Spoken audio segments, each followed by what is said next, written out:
Hi, everybody. How are you? Hope you are having a good day. So Spicy Rose is out today because I'm pissed off. I am very fucking pissed off at what I just saw with Foodie Beauty on her live. I got to calm down. Y'all help me to calm down because I am ready to jump out of my chair. What is this nonsense on YouTube? What is this? What is going on?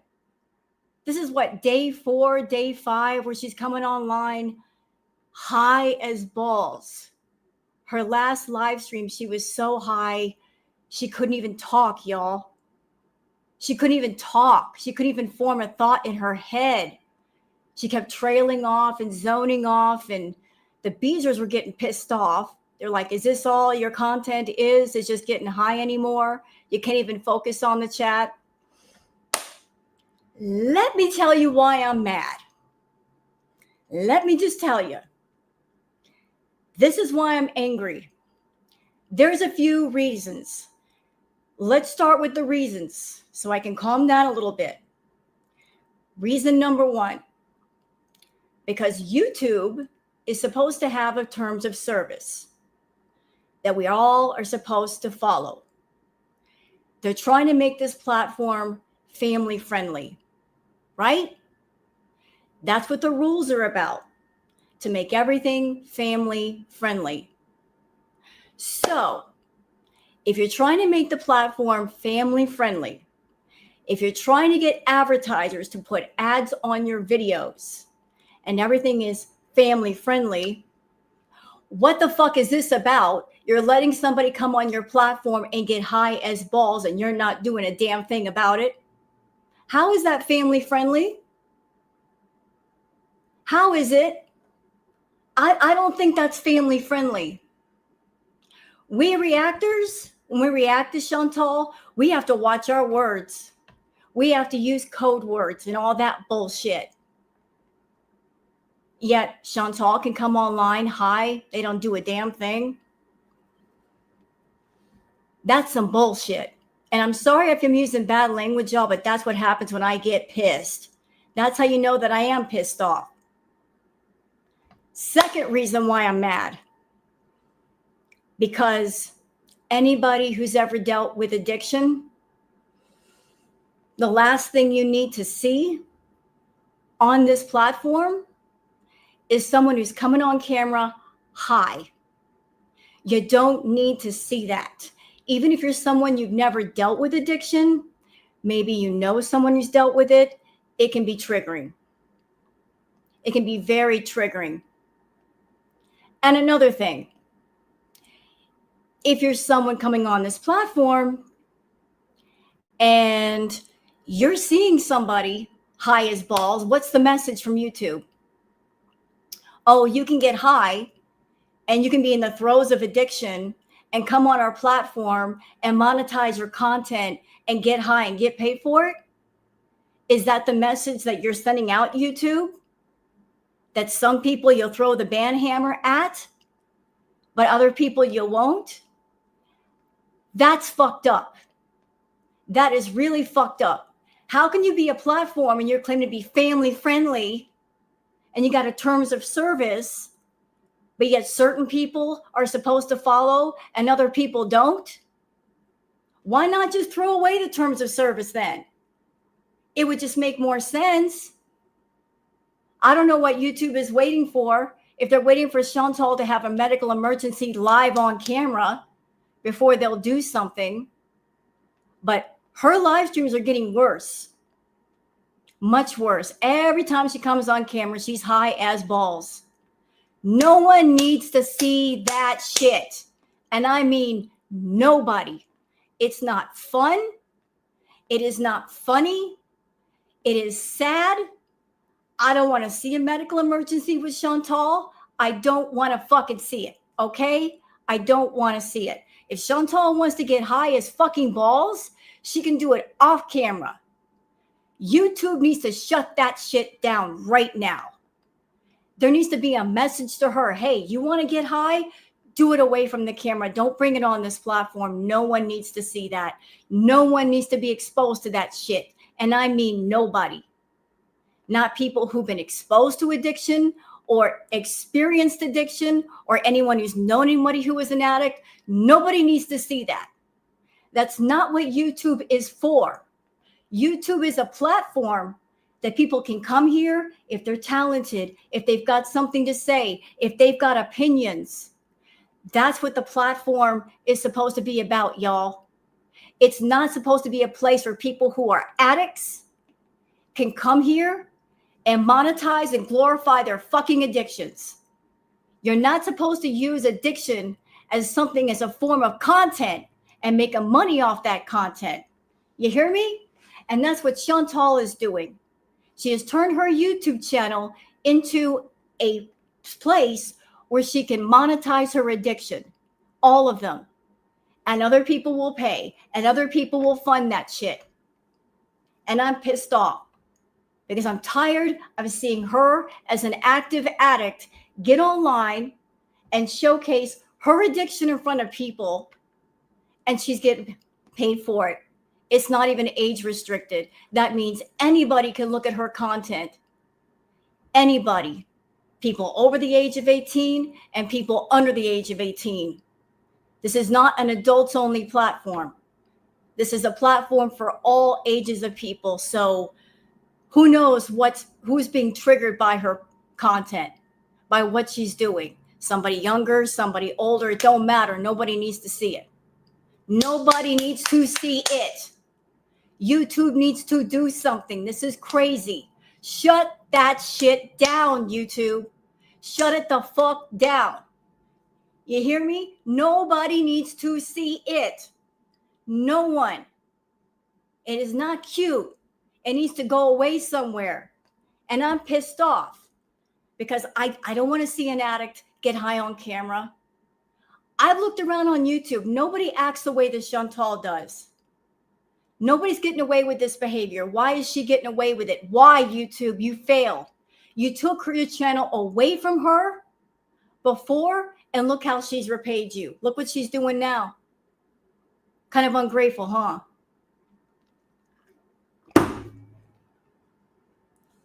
I'm going to go over her live stream. Y'all ready? I am pissed off. I am so pissed off that YouTube is allowing this. And in terms of service, fuck your terms of service. She's not following it. You expect us to follow it, but she's not following it. You're not shutting her down. People are reporting her ass. What the hell? What is it going to take, YouTube? What? Exactly what? And another thing. Girl world, she's doing the rage bait thing. Let's remember rule number 1, Chantal lies. Let's remember it now, because she said something in the live stream. Before you go off, because I was about ready to go off. There's somebody in here that knew that I was about ready to go off when I heard this. She said she kicked the kitten. Stop. Stop. I know you're about to get mad. Rule number one. Rule number one, she lies. Rule number one, she lies. Let's remember that. She wants that. She's rage baiting. She's rage baiting. Hey, let's take a breath. She's rage baiting. Let's not fall for this. When I heard that, I immediately wanted to jump out of my chair. She's rage baiting. Let's calm down. Let's squash that. Let's squash it. Y'all ready to go into this live stream? Y'all ready? Tell me if you're ready.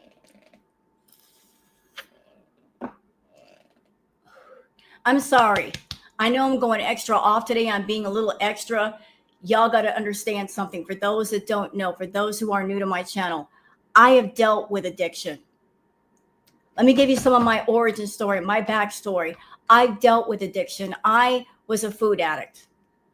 Okay? I did that beat eating.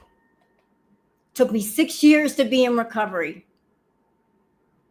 But not only that, and I'm not trying to trauma dump on anybody. I'm just explaining my origin story so you guys can understand the anger. On top of me dealing with addiction, I lost someone to addiction. My own sister, my half sister. So I've experienced both sides of the coin.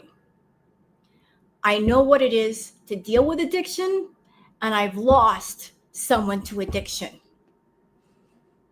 So I know both sides of that coin real well.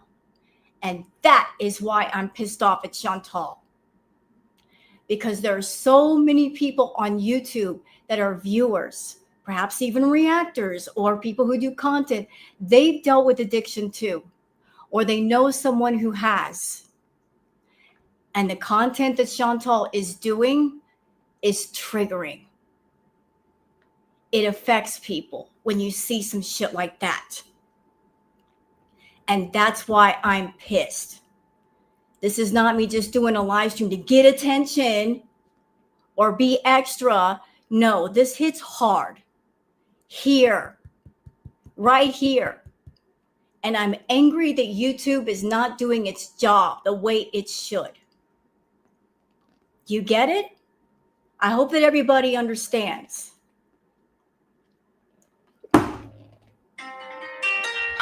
Nope, Mr. Phone. No, we're not doing that today. I can't talk to anybody right now except my viewers. Goodbye. Whoo. Yeah, I'm mad. I'm real mad.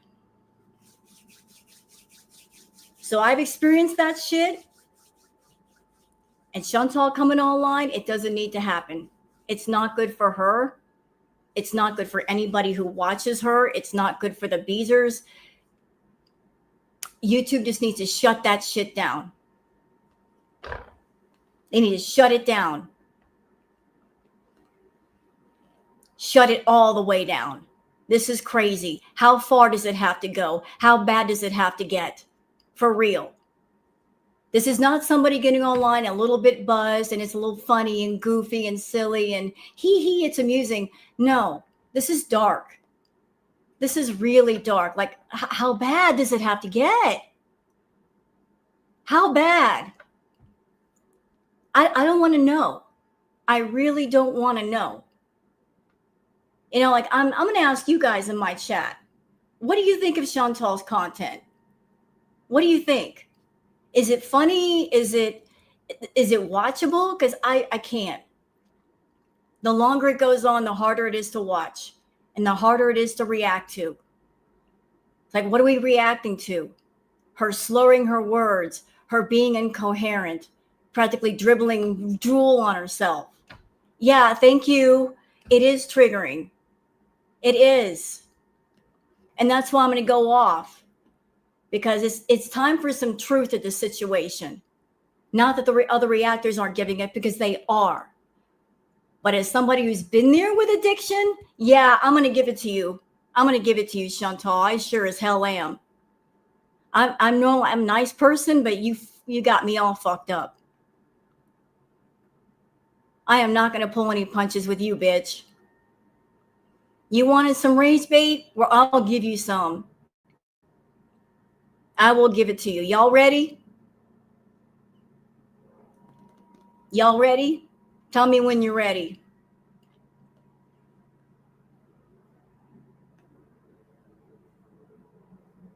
You think she's doing snow? I don't know what she's doing.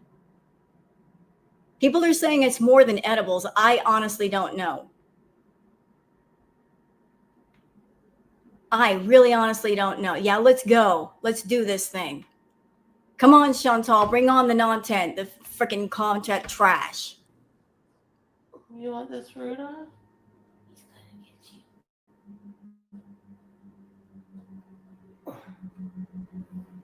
Thank you.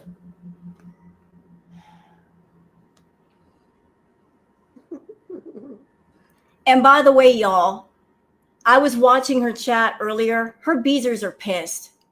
There's a lot of complaints right now. Her beezers are angry. They're like, is this all it's going to be?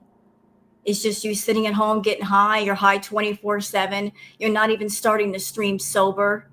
There's no sobriety here. Trust me, they're mad too. They're not ready to walk away, but damn, they're close. Hey, B-Mac. Well, those are dirty as hell. Isn't she gorgeous?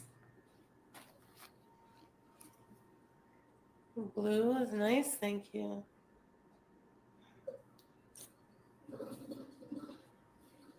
Oh, and another thing before we get deep into this, Chantal is such a content genius. Did y'all hear what she's doing now? Talk about 100 ways to sync your channel. She's requiring that people be subscribed to her for 3 weeks in order to comment, even if you're a member. I've never heard of such a thing. Have you? You have to be subscribed to her channel for 3 weeks in order to comment in her chat. Not a day, not a week, 3 weeks. There's 100 ways to tank your channel, and Chantal is covering them all. Do you think she'll try and go to Syria again? Thank you, Katz for Nelson, for being a member. Thank you and welcome. I've never heard of it either. That's just one more way to tank your channel. 3 weeks. So even if you're a VIB and you pay $5 for a membership, you got to wait 3 weeks to say hi to Foodie. Honestly, at this point, I don't even know what the VIBs are paying for. What are they paying for? They're paying $5 to be a part of her chat and watch her get high, and she can't even read the chat. She's not reading the chat, and she's so high she can't even think. So they're paying $5 to watch someone get high. Is that worth $5? I don't even know. I don't think so, but maybe they may disagree with me. But let's keep going. Hey, to lover, everybody. I got cheese curds when I first got here. Hi. Thank There you for she the is. What are you doing behind Mom? Hi. And also, guys, there's a lot of cat deflection going on today. So those of you that were around during the crackhead Olympics era, we got a lot of cat deflection. And that's Chantal's way of saying, don't look over here, look over there. She was focusing a lot on the cat, like looking over at the cat, talking to the cat, where she didn't before. Cat deflection. It's like she's got something to say, but she don't want to say it. Cat deflection. We remember back in the day, we remember cat deflection. If somebody's making a comment or asking a question that she doesn't want to answer, cat deflection. Did a lot of that today.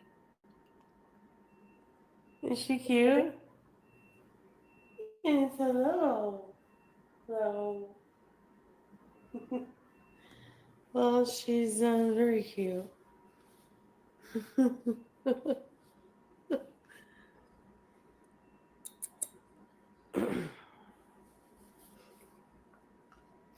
Hey, Scarecrow.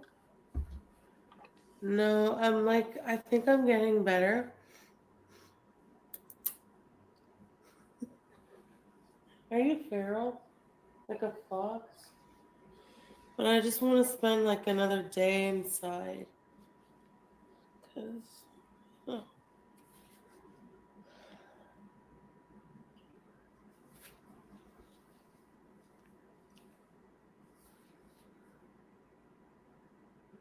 yeah, thank you.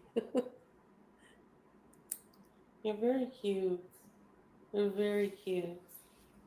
And she's warmed up, like she's just shy. She's just really shy, but when she warms up to you, she's so cute. Mm. Hey, Carefree. Thank you. You've been praying for me? Thank you. I don't know why I'm wearing this, but I haven't really been caring about how I've been looking, so.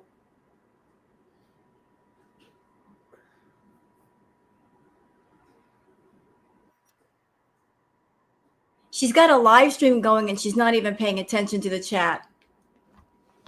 Y'all see that? Lots of people in her chat room not even paying attention. Like she's looking over here, she's looking over there. Like she is zoned. She is in the twilight zone. What speed are we watching? Normal speed. I'm not even slowing it down, Joyful. This is normal speed. I'm not slowing it down. This is FOODIE right now, normal speed. It's so bad anymore that the reactors, when they react to FOODIE, they have to speed her up because she's talking like this. She sounds like a record played at the lowest speed. It's like that. It's really like that. We got to speed up Chantal for her to speak at normal speed. And she is on slow motion. Speed her up. You want me to speed her up? Okay, we can do that. I can do that. See, I listen to my subbies. Playback speak and we speed her up. You're like, hurry up and say something, Chantal. You're speaking too low. Hold on a minute. Where did I go? Okay. Okay, we got it. We got it. We got it. The headband looks cute. Thanks. You know what the crazy thing is? During this live stream, what you're seeing right now, it actually gets worse. It's like just in this hour that she's doing the live stream, whatever she's taken, it really starts to hit her. Like you can just see it. It's like that. Chantal, you need to lay off them edibles. You're taking 3,000 milligram edibles. No one needs that much. And I mean nobody. Back in the day during Crack It Olympics, you were doing the wheelchair edibles at 1,000 milligrams a pop. You were popping those things like Tic Tacs. Now you're up to 3,000 milligrams. What's next? The 5,000 milligram edibles, the 10,000 milligram edibles. Once you hit those, where else are you going to go? Where? Girl, where are you going to go from there? For context, y'all, and I know everybody's different, I have a dear friend who deals with constant migraines. So he's in real pain. And the most he'll take is 30 milligrams of edibles in the morning and then another 30 milligrams at night. So 60 milligrams. And Chantal's taken hundreds and hundreds of milligrams of edibles a day for no random reason other than the fact she wants to get high. She doesn't need that much. She's not doing it for pain.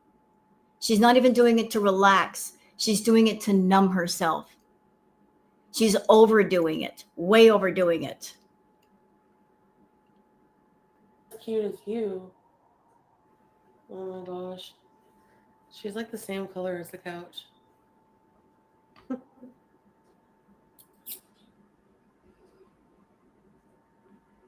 Look at the chat, Foodie, not the cat.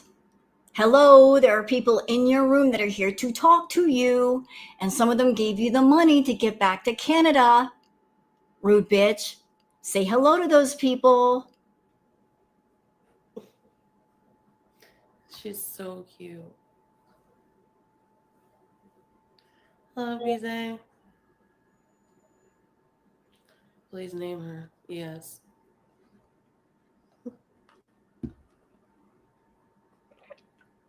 She's too cute. I don't even know what to call her. Pipsqueak? No. Yeah, I think we're best friends.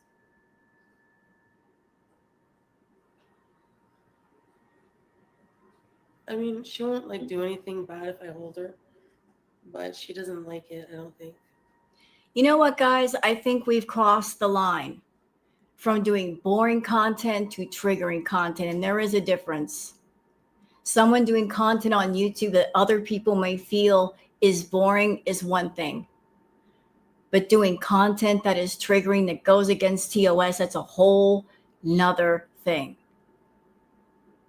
So this content is boring. But what makes it 10 times worse is the fact that it's triggering, and she knows it and she doesn't care. And that's why I'm bitching today. Boring? Okay, fine, you're boring. But coming on camera high and triggering people, you want to get high and you want to be on display, you're going to treat it like a circus act? Incorrect. Absolutely incorrect. You want to get high, stay off camera. Nobody has to know, nobody has to see it. But she insists on people seeing it. She insists on people knowing about it. She thinks it's cute. She thinks it's cool. It's not cool. You know, she might potentially be triggering people and fucking up their recovery. She's like just getting used to me.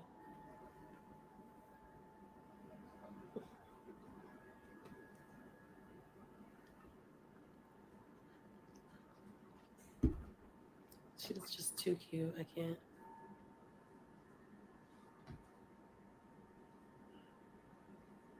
Hey, Kanita.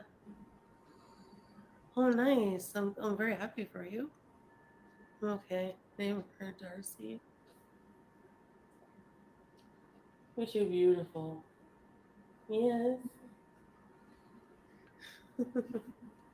Rome was not built in a day. No, indeed. Call her Maple.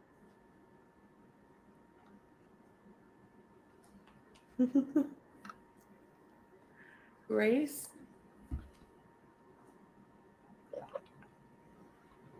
Her eyes are really close together. Look how much she's, you know what? Shut up, Foodie. She's like going like, shut up. I'm talking right now. Thank you. Look at her. She can't even pay attention to the chat.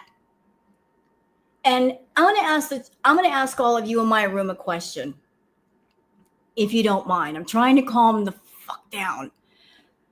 Let me ask you guys a question. Is there really any difference between what Foodie is doing on YouTube and, say, someone who's in a crack house shooting something into their arm or snorting something, except the fact that she's got a camera on and she's letting people see what she does? I'm asking your opinions. I want your input. Is there really any difference to the environment that Foodie is in and what she's doing, except for the fact that she's got a camera on herself and she's broadcasting it and she's monetizing it?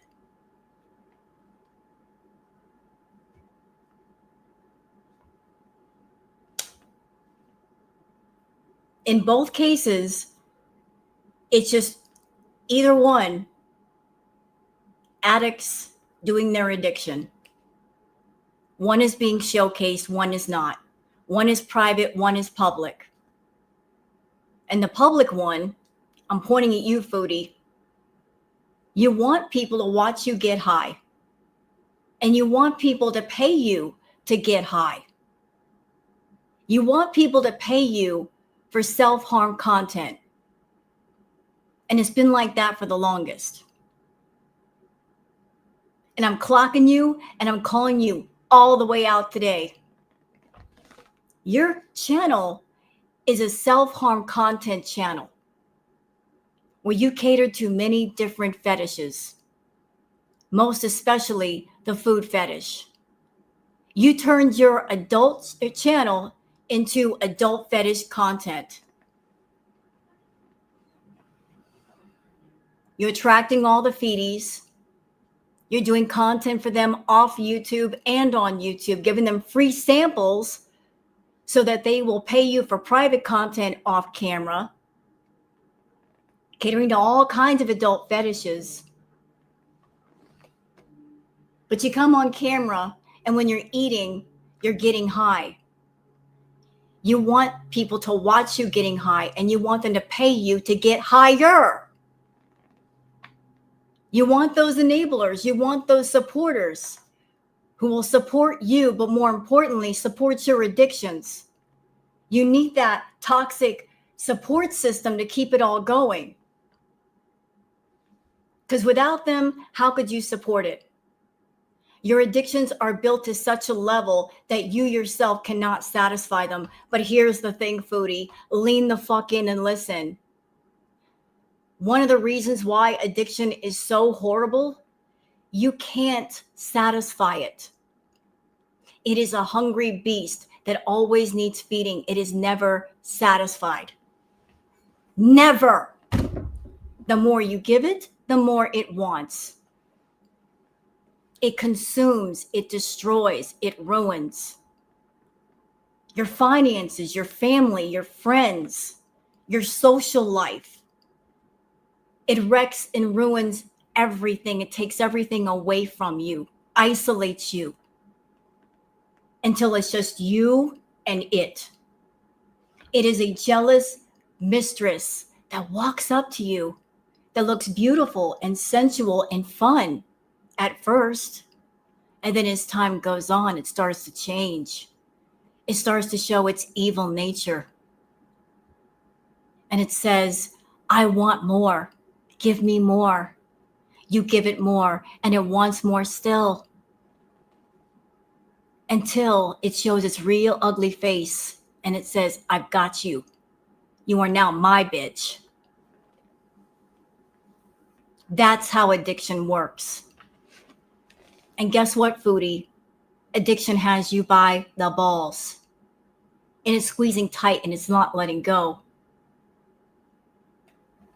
The irony of that, you're a control freak, but you have been controlled by your addictions for years. And you've allowed it to happen. You've not put the brakes on. And they're running amok. You're turning your YouTube channel into a Fund My Addictions channel. So you get on camera high. And YouTube lets you get away with it. Puts it on full display. Adults and non-adults can see what you do. And here's what scares the hell out of me, y'all. Here's what scares me.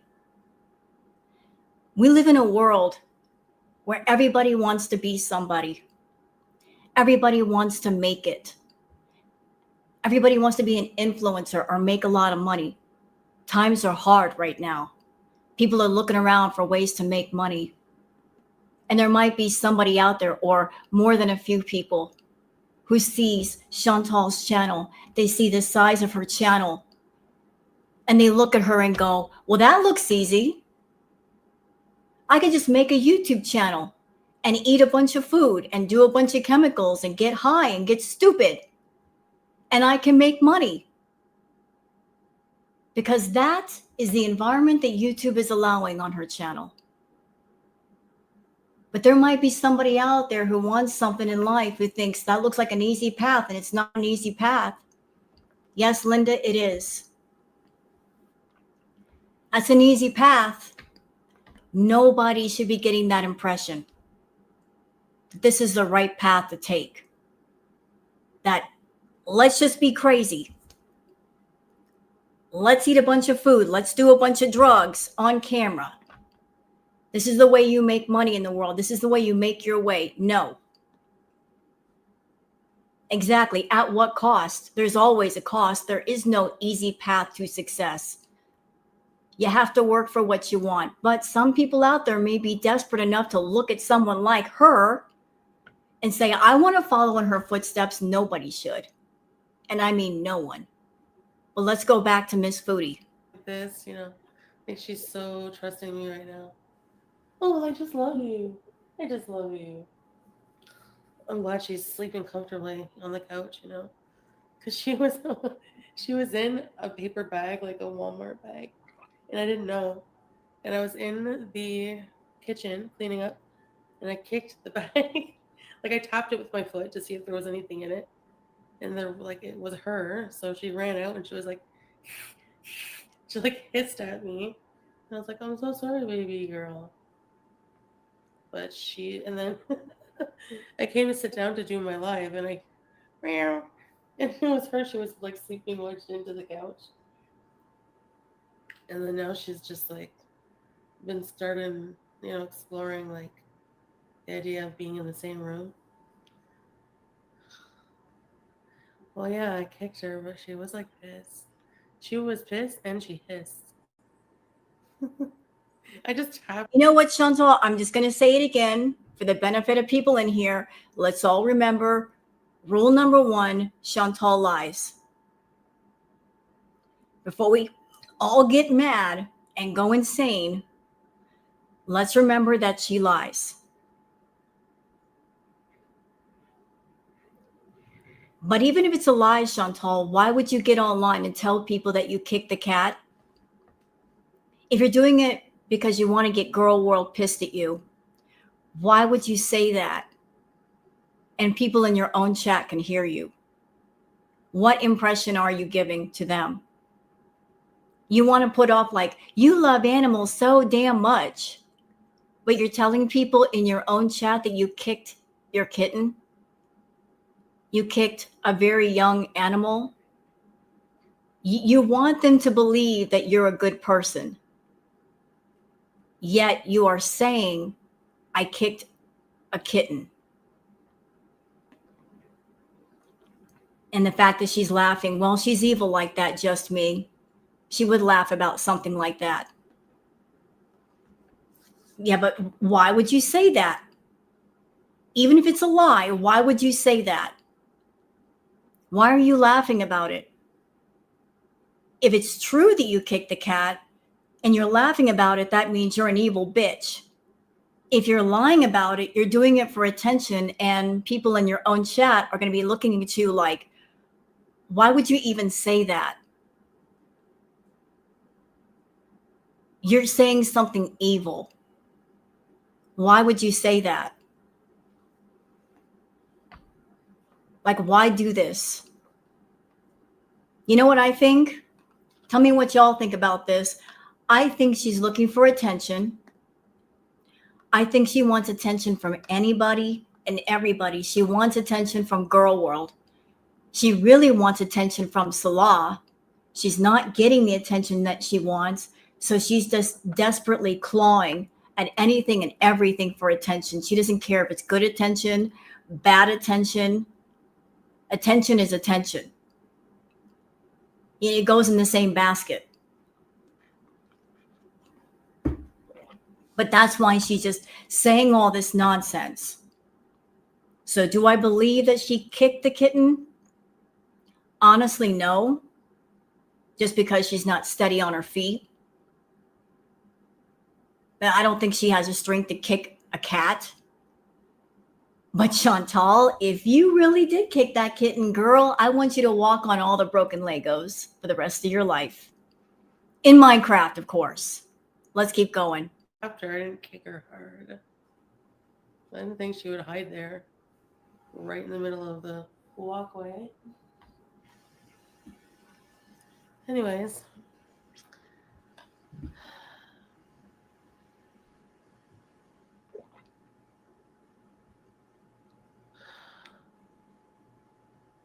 cat kicker is trending. Shut up. I tapped the bag with my foot. Unknown caller. I just turned this off. I just turned this up. Stop it. There. Sorry about that. Anyways, Pippa. I don't know what to name her. I can't answer the phone right now. I'm dealing with a pig demon at this point. Call me back.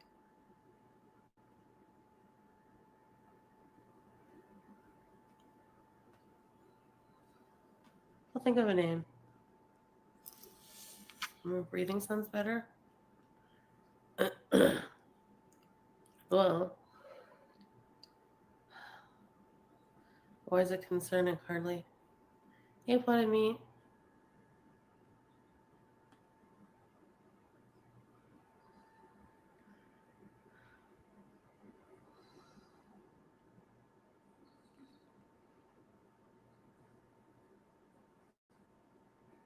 You know, I really want to know how the Beezers feel. $10,000 they paid to get her back to Canada. $10,000 for this sad, triggering content. 10 grand. That's what they gave her. And this is what she gives them.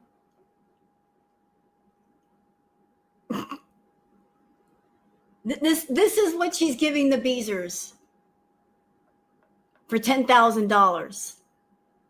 They gave her money. They helped her get back to Canada. If we're going to be real, for the last 10 years, the Beezers have completely 100% funded her life. And going further with that, not only have they funded her life, but any guy that she's been around completely paid for them too. They paid her rent, her bills, her expenses. They paid for her food, her party favors, her trips to Thailand, Cuba, the Middle East. They paid for Salah 100%. They paid for Nader 100%. The last 10 years. But let's just cut off the past and focus on the present.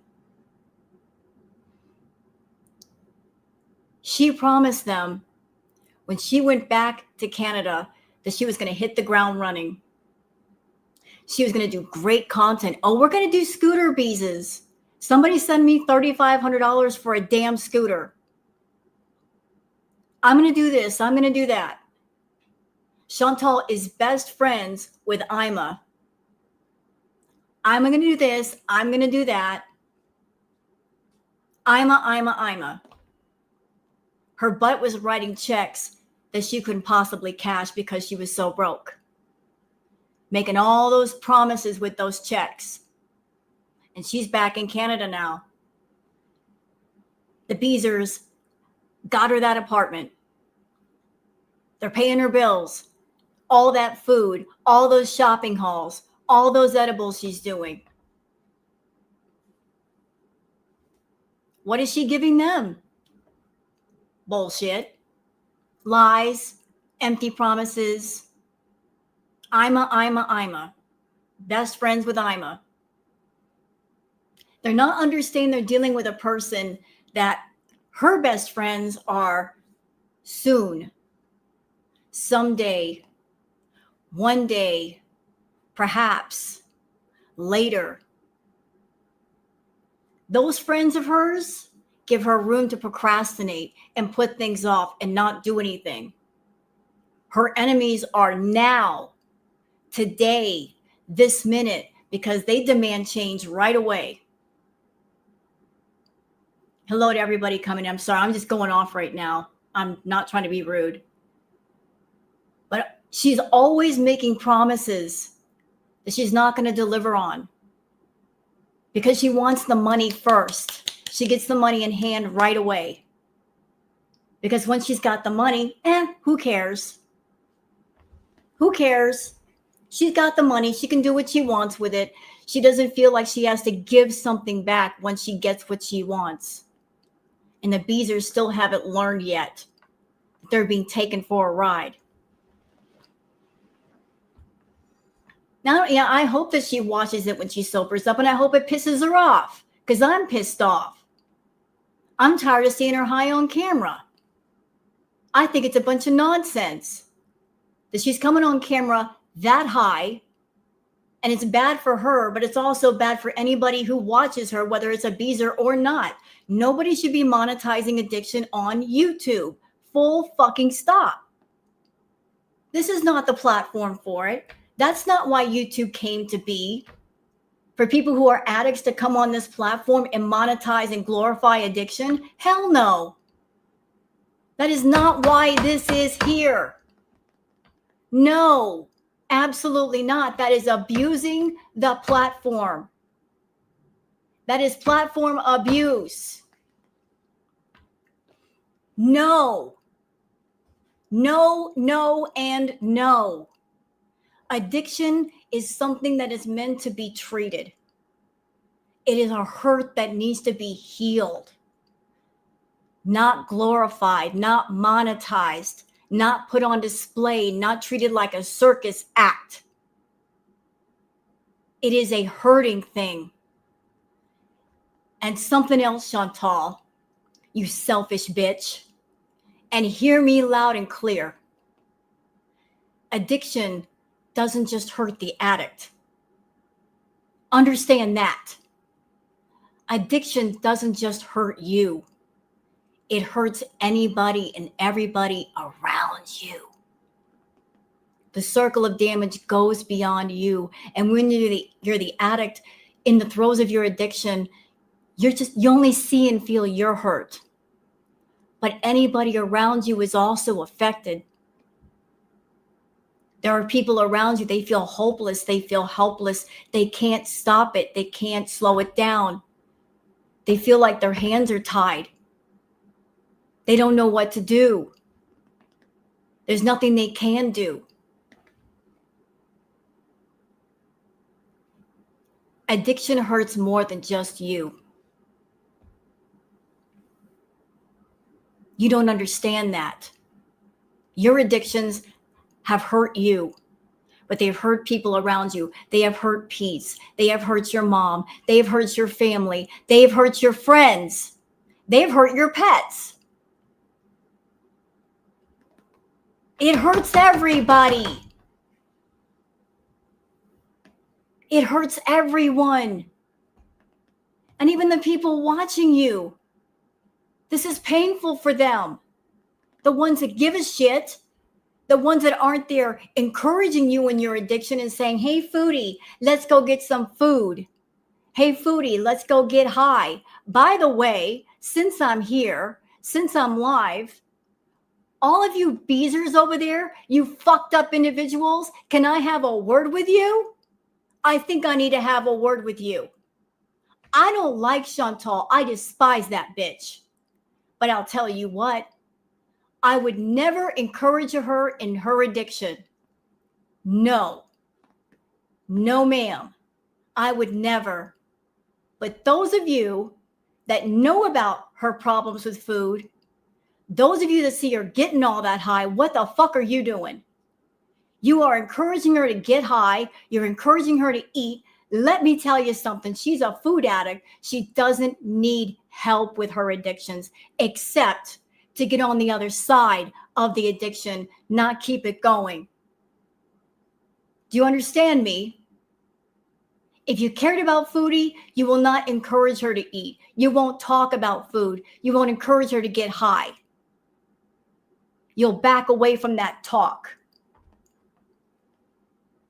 If you care about an addict, you do not fund, nor support, nor encourage the addiction and make it worse. You just won't do it. And I see so many of you over there doing that shit. And I think that's fucked up. Oh, the reaction channels are so evil. Are we? Or are we just telling the damn truth about her? And she don't want to hear it, which is her prerogative to listen or not. But we're not telling her to eat. We're not saying, hey, foodie, when's the next dessert mukbang? Can we eat on camera? That's fucked up. Telling a food addict to eat more food. Oh, I guess she's not sick enough for y'all. I guess not. Let's make her sicker. Get out of here with all that shit. Encouraging an addict to go further with their addiction. How much further do you want her to go? You want her in the hospital? Keep going. She's almost there.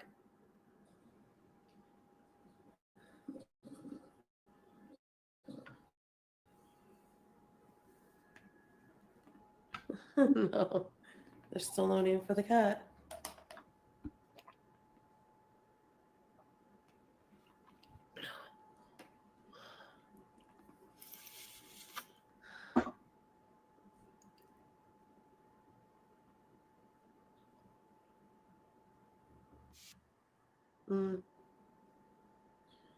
I'm okay. I just need some time.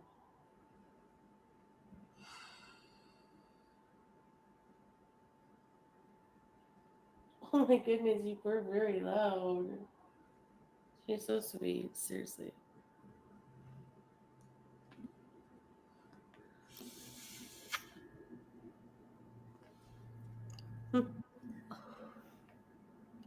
No, Nina. I can't handle it. Hey, Luke. Are you bored of just sitting there? No, does it bother you that I'm not? I don't know if it's boredom, I don't know. No, I think I like it. I need to just be relaxed right now. That's your problem, foodie. That's all you want to do is relax. Relax from what? Oh my God. Relax from what? What do you do that you need to relax from? You don't do anything. Relax from what? It's not like you're working 12 hours a day. Relax from what? All you do is relax. You relax to the point of bed rotting. Maybe you don't need to relax. Maybe you need to get up and go do something and you'll feel better. Go take a walk outside. Smell the air. Feel the sunshine. You're relaxing too much. You've been stuck in that house for how long? You've been inside, not going anywhere? Did you ever have a light bulb slip off in your head and you think to yourself, I'm in the house and I haven't gone anywhere and I'm not feeling so good. Maybe I should change the environment a bit. Walk outside. Maybe that'll make me feel better. What a great idea. Nope. We're going to sit inside. That's what we're going to do. We're going to get inside and stay high. Here's the thing, foodie. You're staying inside to relax. But if you're getting way too high, if you're getting comfortably numb, that means something's wrong. And maybe the environment is as relaxing as you want it to be. Maybe that's not the right environment to relax in. Maybe you should change the scenery a little bit. Sounds like the environment that you're in, there's something going on to where you can't relax. If you need 3,000 milligrams of edibles to relax, something is wrong. Maybe you should be relaxing in a different way. You're right, she does need therapy, but she won't get it. And I'll tell you why. Y'all want to know why she won't get therapy? Because if she were to go get therapy, that means she's alone in a room with someone who's not a abuser. She doesn't want to sit down and get proper therapy with a specialist. She doesn't want to go in a room as Chantal Marie. She wants to stay in her persona of foodie beauty. If she sits down with somebody who's a professional, they're not a abuser. There's going to be no favoritism. They're going to give it to her straight about herself. And she's not ready to face herself. She's not ready to face reality and fix her problems. She's a broken person with a lot of broken pieces. And she doesn't want to put those pieces together. She wants to profit off of every single one of her broken pieces. She wants to make light of them. She wants to glorify them. She wants to put them on display. She wants to be the damsel in distress. Help me, everybody. I'm fucking broken. Feel sorry for me. That's what she wants. She wants to be broken and she wants attention for being broken. She doesn't want to heal herself. So she comes on YouTube, and correct me if I'm wrong, but I think her being broken, what is that saying? Your vibe attracts your tribe. I'm not throwing any accusations out there, but this is just a feeling. I think her being broken, there's a good chance that she may be attracting equally broken people to her. She's looking for those broken people. She's looking for people who have things going on inside of them, maybe even outside of them. Bringing those people to her, attracting them to her. She's looking for the broken people, using all kinds of things to pull them into her, using addiction, using food problems, using trauma, talking about SA, talking about DV, looking for people who have been hurt in some way or dealing with hurt in some way. And they feel like they have a place around Chantal. She's bonding with them in the wrong way. She wants them to become addicted to her and feel comfortable with her. I'm hurt, you're hurt. Hey, let's talk. Let's do lunch. All that trauma bonding going on over there. Because she feels that she can manipulate them, and she does. And I'm going to say something that may be mind-blowing. Mind-blowing to the Beezers. And I know some of them are probably in here. Lean in and listen. Lean in real close. It is possible to be involved in an abusive relationship even from far away. And some of you Beezers, whether you like it or not, whether you want to admit it or not, you are involved in an abusive online relationship with this woman. Because let me tell you some of the things that abusers do. First, they pick their target. Then they zero in on the target. They isolate the target. They'll do love bombing. I love you guys. I love you so much. Can you help me pick out names for the cat? Then they use intimidation. Who wants to be blocked? People in their own chat being afraid to speak their minds because if Foodie gets mad, they'll block them. Using fear and control to control the masses. I'm sorry, that's an abusive relationship to me. Sometimes humiliating and embarrassing your audience. Am I wrong? Just because someone is not in your face doesn't mean they can't abuse you.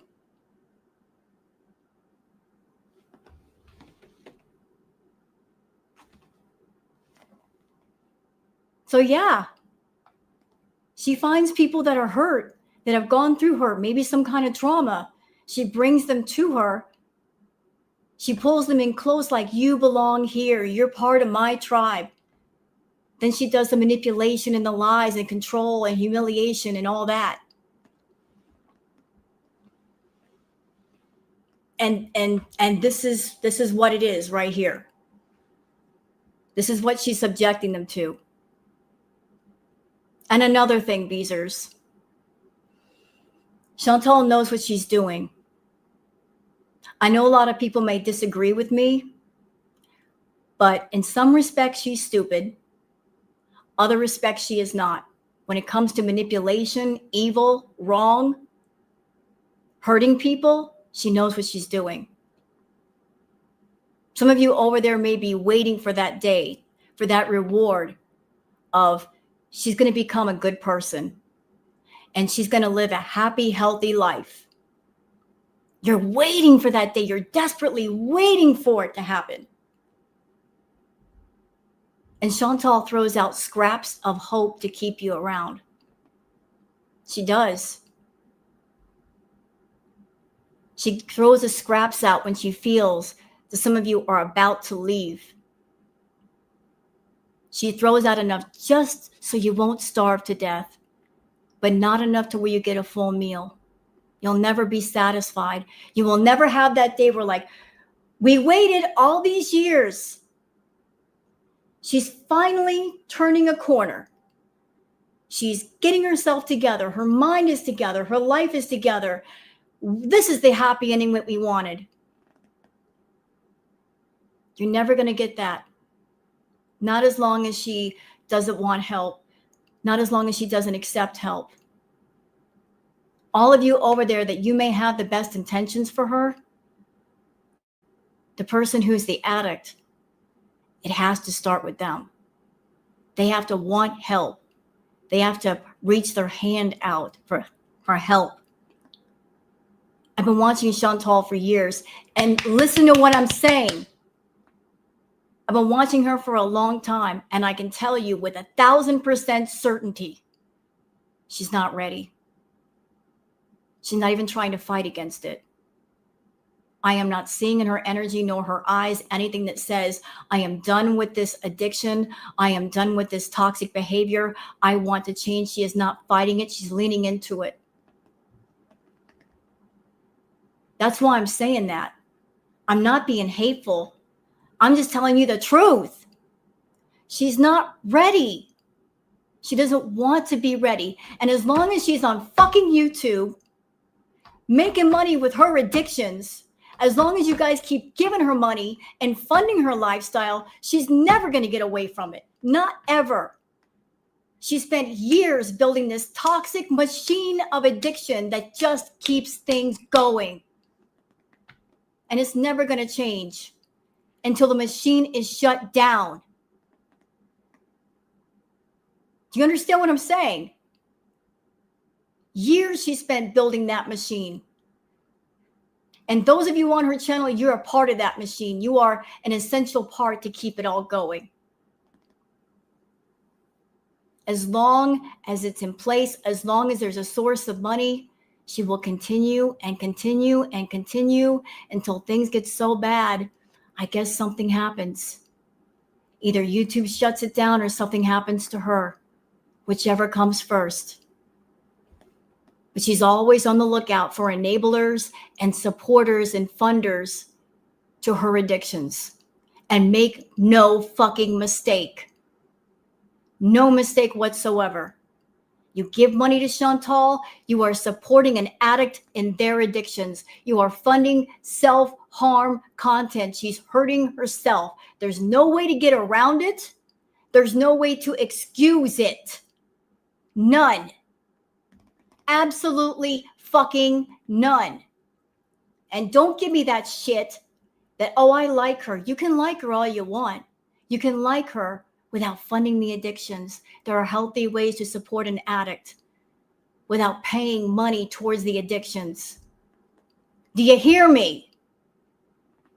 You can support her with words, encouragement, maybe send her some links to a therapy center or whatnot, without giving her money directly to support the addictions. Because you know, if you give her money through PayPal or whatever else, you know exactly what the fuck she's using it for. She's showing you when she turns on the damn camera. Don't get it fucked up. Let's keep going.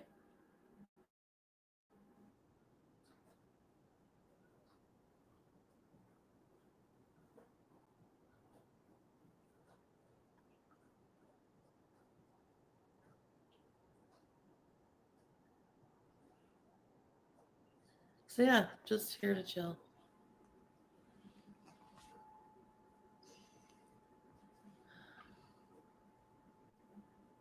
And talk about my feelings.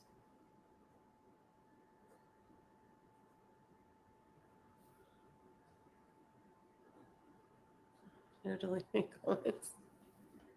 Oh no.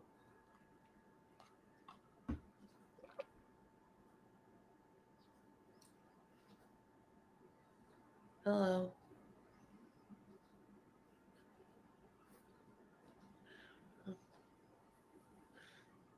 Hi, baby. She's so pretty.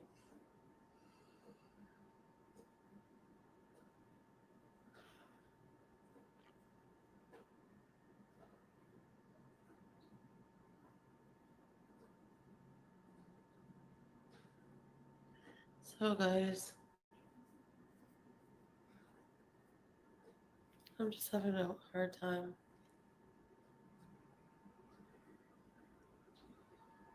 I have a few Cry me a moments where river. I'm like, oh, okay, this is my new reality.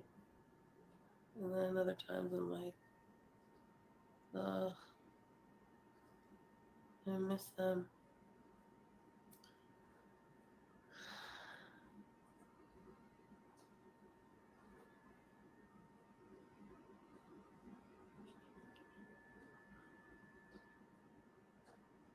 I don't know if you guys can see the chat, but her beezers are mad. Her beezers are real fucking mad. They're like, is this all your content is? You just gonna sit here and breathe and stare at the camera? The beezers are not happy. It's been days. It's been literal days. And they're like, what is this? What is going on here? What did she say that triggered you so bad in this stream? Peppermint, allow me to explain. I want to calm down a minute and I'm going to explain to you.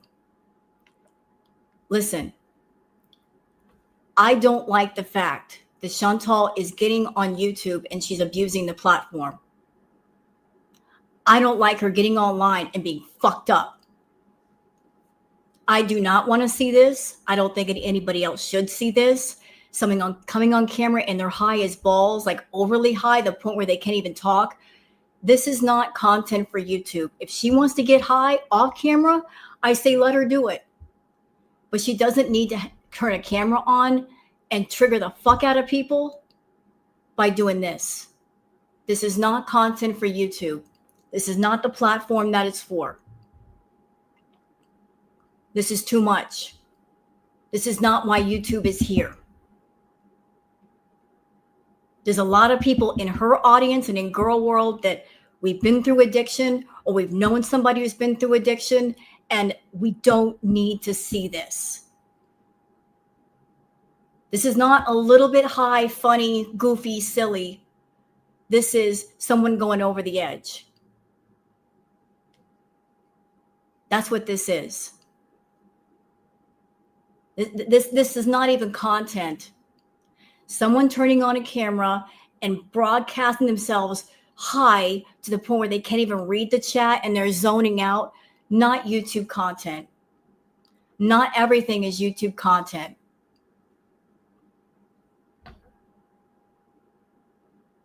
This is not the stuff that people need to see. That's why I'm pissed off.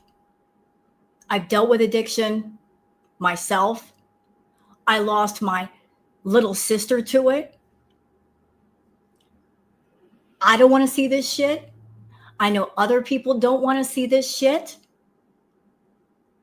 This is triggering for a lot of people. This should not be shown at all.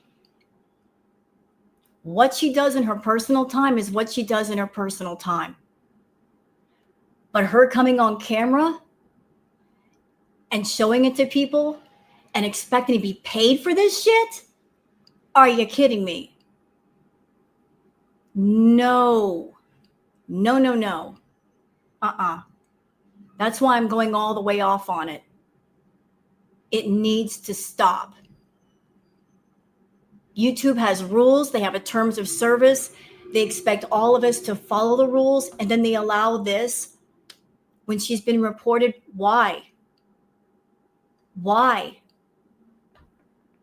And I'm sorry I'm going off like this today. This is not what I normally do, but y'all got to understand I've been holding all this in for days.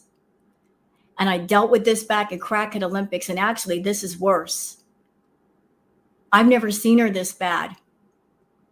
And I told y'all, I just had a feeling that this version of Chantal, this era, it was going to be darker than, say, Crackhead Olympics was. Crackhead Olympics was bad. This is going to be worse. We're watching somebody on the decline. Their mentals, their emotionals are declining, and it's so visible. It's so visible. I don't want to see it. And I don't want to see her have a medical event on camera either. I don't like her, but I don't want to see that. That's just me, though. I don't know how anybody else feels, but I don't want to see that shit. And YouTube could shut this down. And they need to. They need to talk to her or something to let her know, hey, you want to get high, you can't do it on our platform. You can't do it during a live stream. It's too much. It's way too much. This is dark. This is not funny. This is sad. I know. I don't want to see it. And even if I'm not a reactor, I don't want anybody else seeing it either. Whether it's an audience member or another reactor, this is too much. Too far. There can only be one teardrop. Okay, so I need something in my life to keep going for. Yeah, I know. Well, right now I have this kid. She's so cute. Hey, Melly. Oh my gosh. Sorry about that. I missed a lot of comments, I feel like. Scapegoat. Hey, Monica. Oh, you're still alive? That's a good one. I'm glad to hear that.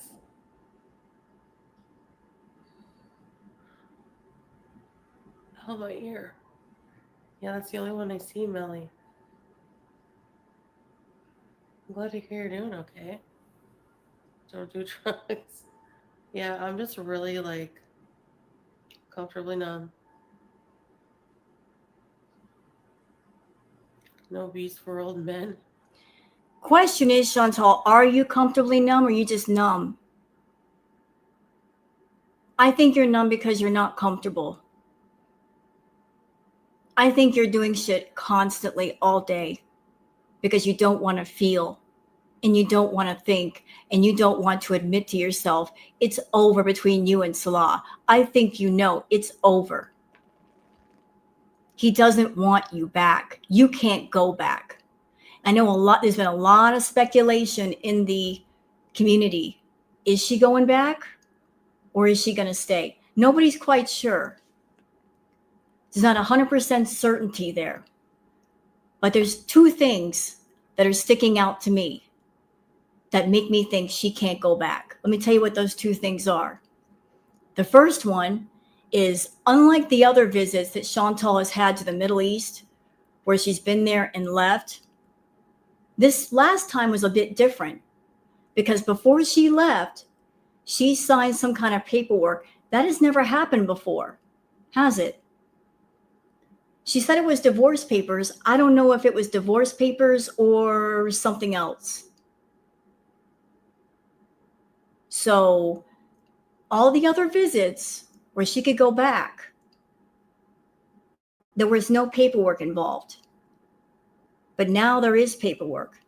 Second thing that sticks out, as soon as Chantal left, his father came down from Kuwait. So dad showed up as soon as Chantal was gone. Why would that happen? I don't think she can go back.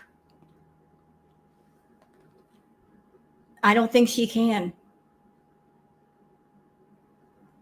Would Chantal be crazy enough that even if he said, I don't want you here, would she get a plane ticket and try to go back?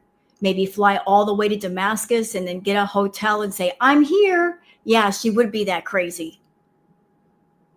That's why Salah needs to come forward quick and shut that all the way down before she does something. Before that happens. Something, give us something. Give her something. Let her know that it's over. Don't even think about coming back over here. Some of the context may be lost because video is sped up. Would you consider playing at normal speed for a second for newcomers? Sure, whatever it takes.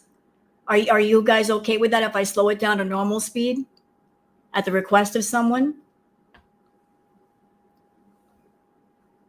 And I'm with you, Mrs. Dragonfly. I don't want to see it either. I don't want to see it. I'm going to slow it back down per request of someone who's a viewer or a subscriber. I'm here to make y'all happy. Let me slow it back down just for a bit. For those who are needing context, let me help you out. This is Chantal high as balls. Again, this is like her 5th live stream in a row where she's really not doing anything. And her beezers are getting mad because they paid $10,000 for her to come back to Canada. And this is what she's giving them. That's kind of the context, but I'll slow it down so you guys can see what's going on here. Happy to make y'all happy. Give me just a second, please. Okay. Oh, I speeded it up. That's not what I wanted to do. All right, we're going back.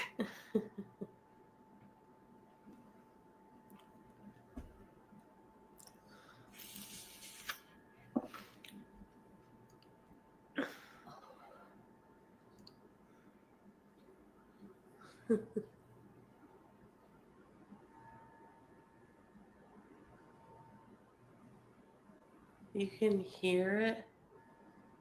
It tickles sometimes. Oh my gosh. Okay, I would like to politely and respectfully address a comment. Flash for Runner says she's not really doing nothing with herself. The men messed her up for real. Yes and no. Did she get mixed up with some not good men? True. But Chantal involving herself with those men was by her own choice. And if we're going to be real, if we're really going to rip away the layers and the veils of it all, Chantal has always been the hunter and the pursuer and the predator. She hunts men down.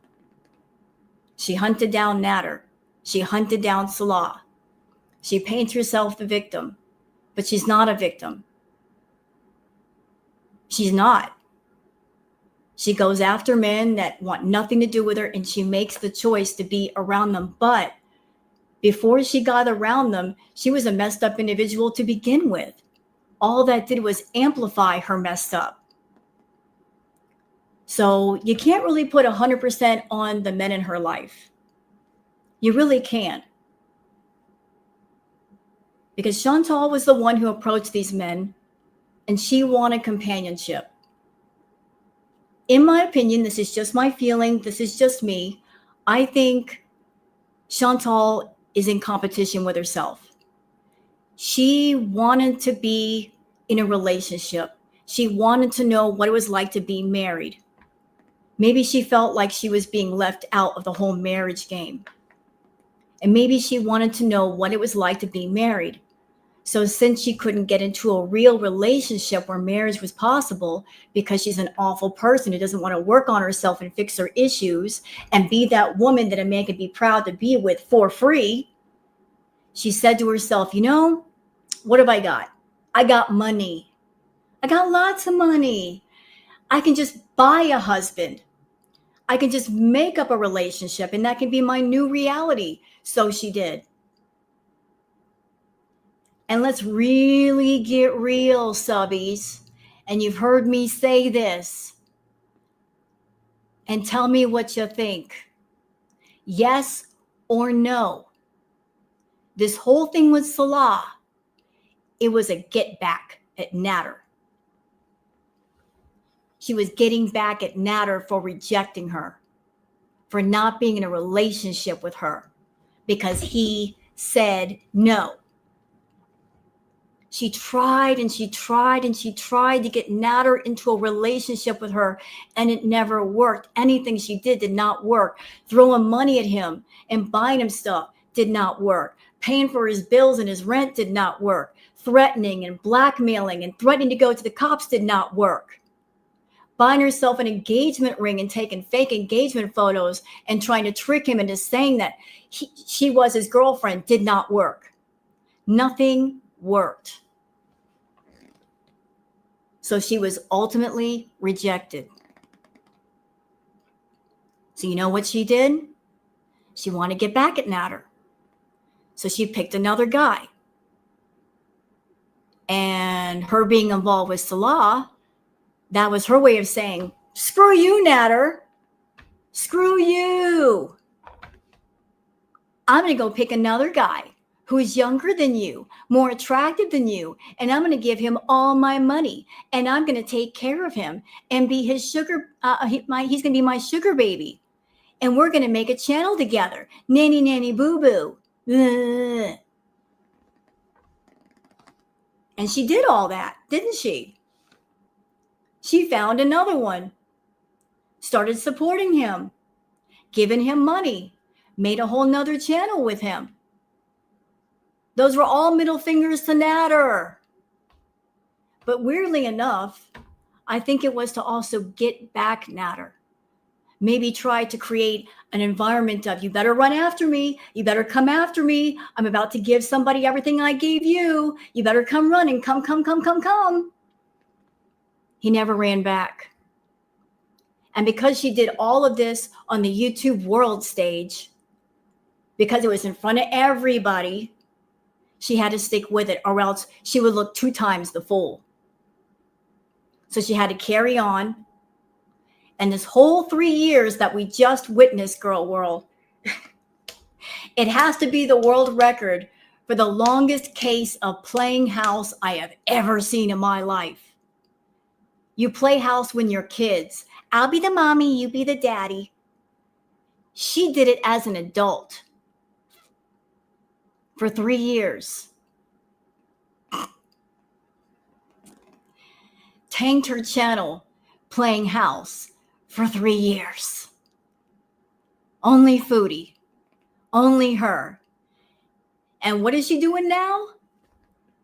You know what this is? Y'all want me to explain it to you? Let me help you. What are we looking at? We're looking at somebody who's moping around. She's waiting. She's been waiting for him to, talking about Salah, she's waiting for him to make that phone call, send that text message. Okay, Chantal, you can come back to the Middle East. And it's not because she loves him. It's not because of that. It's because she wants a daddy. She wants someone to daddy her and take care of her and be her caretaker. She's an adult toddler that wants to be back in her playpen with her security blanket and her binky. That's why. She doesn't want to be an adult anymore. She wants to be a child and be taken care of as a child. That's what she wants. Go back to the baby talk and the whining. Girl, she is resentful of adulthood. She hates it. She hates adulthood. I want my dada. Grow the fuck up. Seriously, she wants, you know how she's been saying lately, I just want peace. Now, we all think when she says, I want peace, we think peace and quiet, right? Well, she's got peace and quiet. She's in a room alone. What's not peaceful about that? But look deeper. Go beneath the surface. Go beneath the surface. Her idea of peace is different than you and me. What she means by I just want peace, what she means is I want Salah because Salah was her peace. She was over in the Middle East. She didn't have to think. She didn't have to do. Somebody did for her. She wants that back. She wants back that room that she can sit in and not have to move and not have to do a damn thing. She wants it back. She wants her space to be an addict and do her addictions and not be bothered with adulting. That's why she's so desperate to go over there. Not because she misses Salah or the cat, but she wants her little safe space to do her addictions and be left alone to just live in a numb space of being. It is going to be bad. You're right, Peppermint. I agree with you. It's going to be bad. I told everybody. Y'all listen to Mama Rose. This era with Foodie, it's going to be different. This is going to be different than Crackhead Olympics. It's going to get dark. It's going to get ugly. Believe it or not, Chantal's mental health, emotional health, it is so delicate. She's built her world in fantasy, in delusion for so many years. She lives in it. And if reality comes stepping in the room, the bubble bursts in an instant. That's going to send her over the edge. I don't want to see it. I really don't want to see it. I don't think anybody's ready for that. This is not going to be funny. It's going to be dark. It's going to be ugly. And we're going to be like, whoa, this is crazy. We're not ready. I know what's coming. I can feel it. It's going to be shocking. It really is. And this right here is the start of it all. Because she's all alone. And she's sitting there spinning her wheels.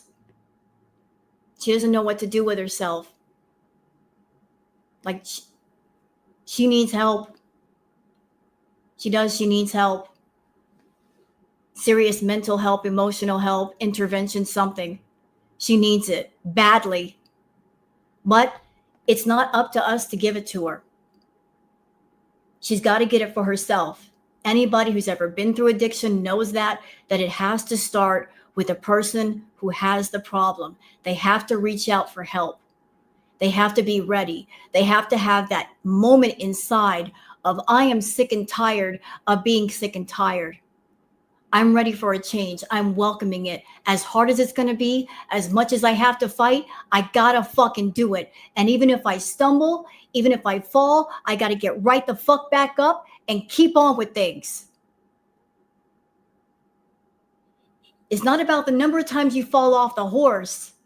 It's about the time that you spend on the horse riding. You're going to fall off, but you got to keep riding. And the reward is freedom.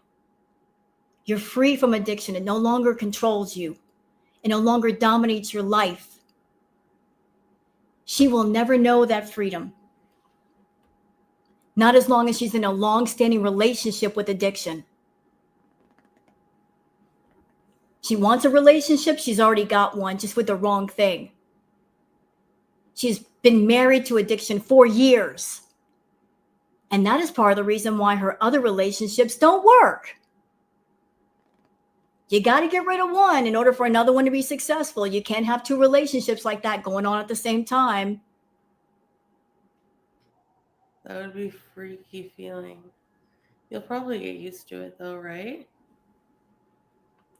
I didn't eat anything. I'm so glad you made it through. And you're okay, Billy. Seriously. That is like, is it an uncomfortable feeling or the tickling? Name the cat Alice. Work game night with Pete's.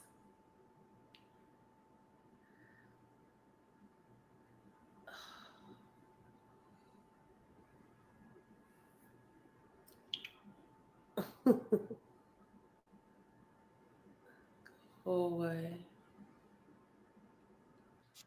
Okay, what was I saying? Look at her. She's so zoned out. She's like, what was I saying? Huh? What was I saying?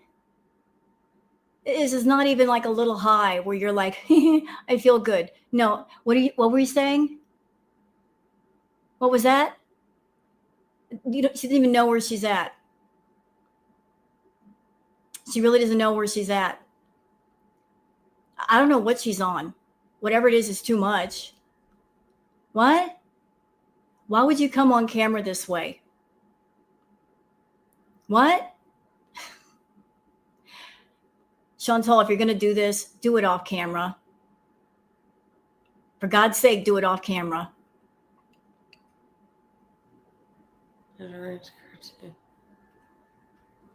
Hey, Scott Life.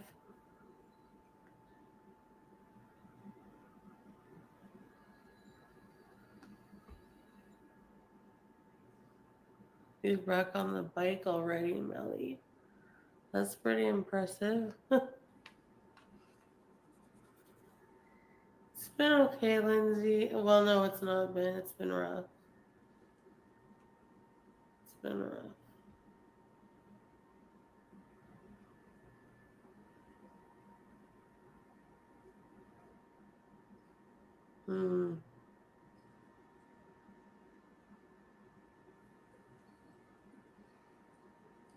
You weren't on? Really? You're strawberries.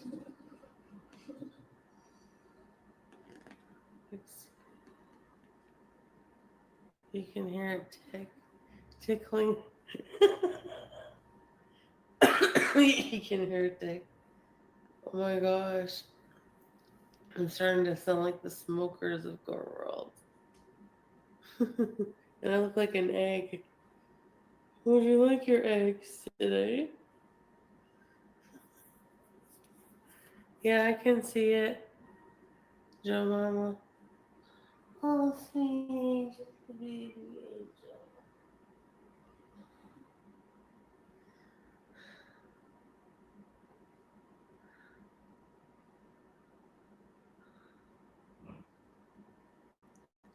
Okay, let me stop and answer a question in chat. Dread Day says, why the F haven't any of her family stepped in to stop this BS? I suspect, Dread, because there's really nothing they can do. What could they do for Chantal?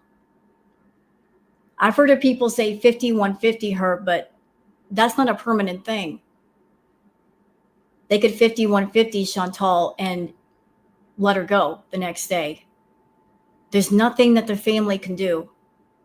Chantal is a very defiant person, very defiant. And she's not a child, she's an adult. So even if the family did try to step in, what could they really do? Honestly, what could they do? Yeah, she's super defiant. If Chantal doesn't want to do something, she's not going to do it. You could put her in a hospital or a facility. Can anybody force her to do anything? It's got to start with her. She's got to want to get help. She's got to realize she's got problems and want it for herself, or else it doesn't matter, y'all. Chantal could have a team of doctors and specialists and psychiatrists and psychotherapists at the ready, working for free, round the clock with Chantal. But until she's ready, ain't none of that gonna matter. She could have Dr. Now wanting to work with her for free. Well, would it make a difference if she's not ready for the help? Nope. Nope. Absolutely not. She's got to want it first. She could have a lot of people around her wanting it for her, caring for her. But until she starts caring for herself, it's not going to matter. It's really not going to matter. Here's the sad thing. There are people in Chantal's chat that care for her. They care more about her than she cares about herself. Chantal wants strangers on the internet to care for her, but she doesn't want to care for herself.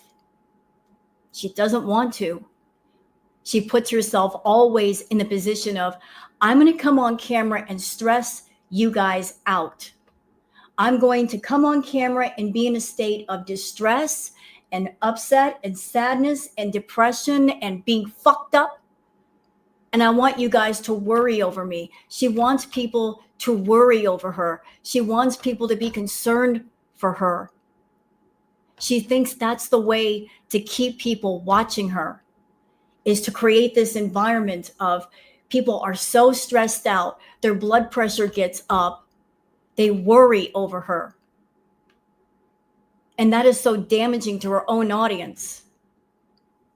Like, people are not coming to her channel and feeling happy and looking towards laughter and joy. They're constantly worried for her now. They've been worried for her for the longest.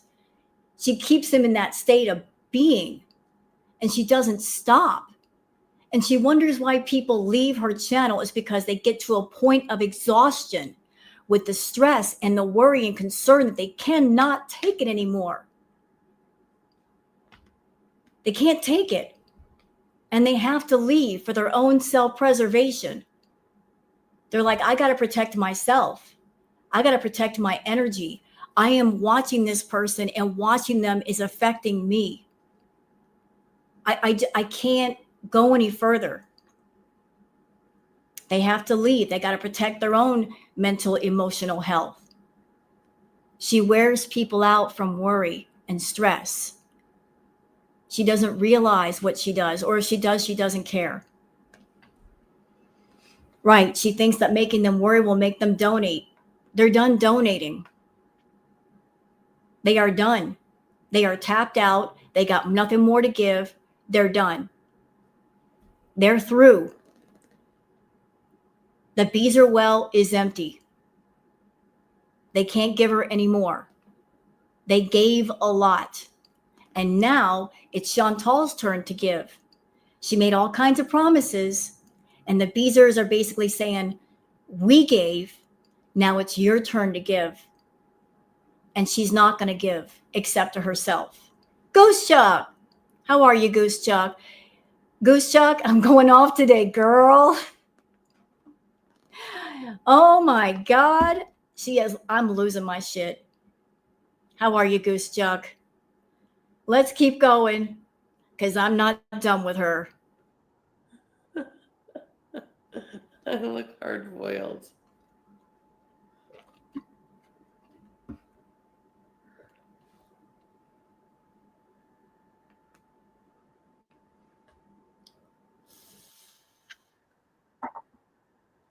There are all kinds of noises.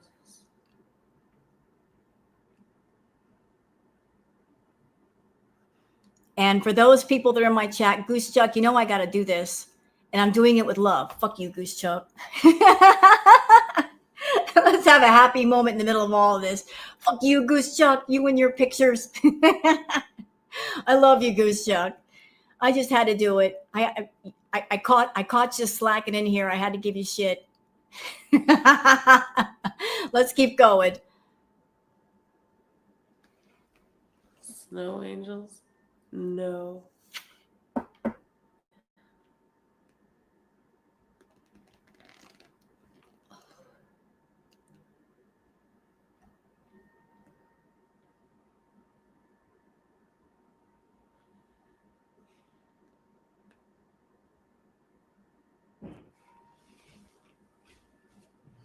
Foodie's putting me to sleep. Somebody get me We a should pillow. get out and meet friends. Thank you, Bill. I don't like it, but yes, it's a brush for you. Brush for you.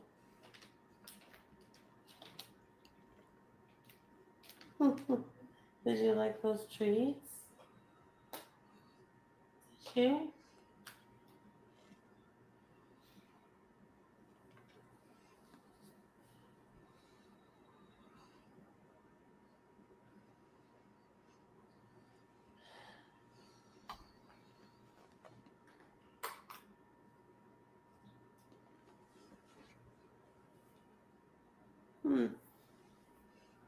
Here's my water.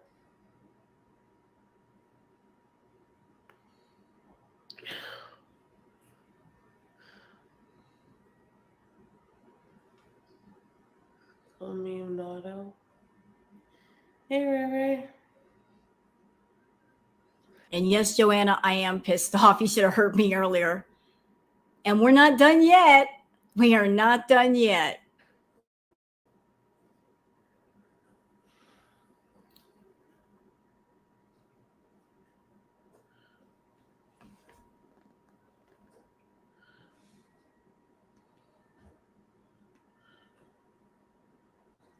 Why are you so cute? He's so cute. Shut up. She's like, I can't get over it. Have you seen my thumbnail? Yeah. No strawberries. See you. And you know what, FW, you're right. She's too old for this behavior and it's not attractive, not at all. And it ain't content. This is not content. This is Chantal having a channel and she's coming on camera effed up. And her being effed up, I guess, now is her content.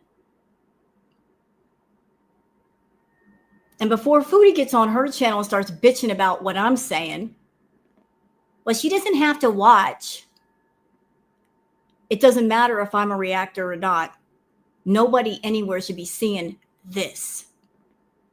And I mean no one. No one should be exposed to this. No one should watch someone get on camera and get messed up on drugs. I said what I said. I said what I said. You want to get high? That's for your personal time. You want to get blazed? You want to be up in the clouds, comfortably numb, whatever, out in the twilight zone? Okay, turn the camera off. Do not push record. Keep it away from people. Let that be personal stuff. The rest of the world does not need to see and doesn't need to know, and they certainly don't need to pay for this shit.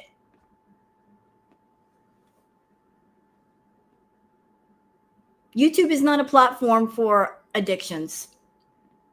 It isn't. That's the wrong kind of stuff to put here. Yet they're letting her get away with it. Good job, YouTube. Real good job you're doing right there. Real proud of you.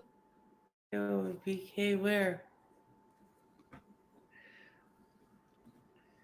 Yeah.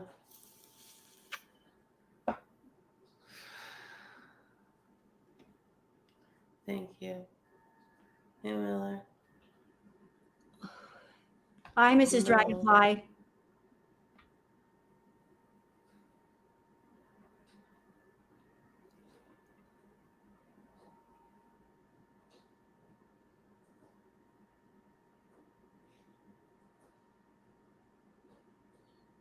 She's so funny. Y'all want me to speed her up again? She looks like a star. Should I speed her up? We're going to be here all day. Egg farts.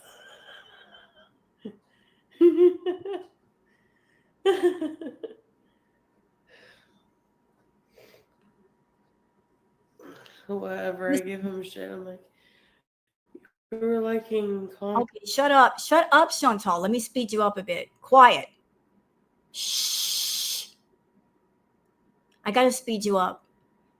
We got to go from edible speed to normal speed. Thank you. We got to take you off edible speed. comments about me. Name one. I'm like, well, if you're watching, there you go.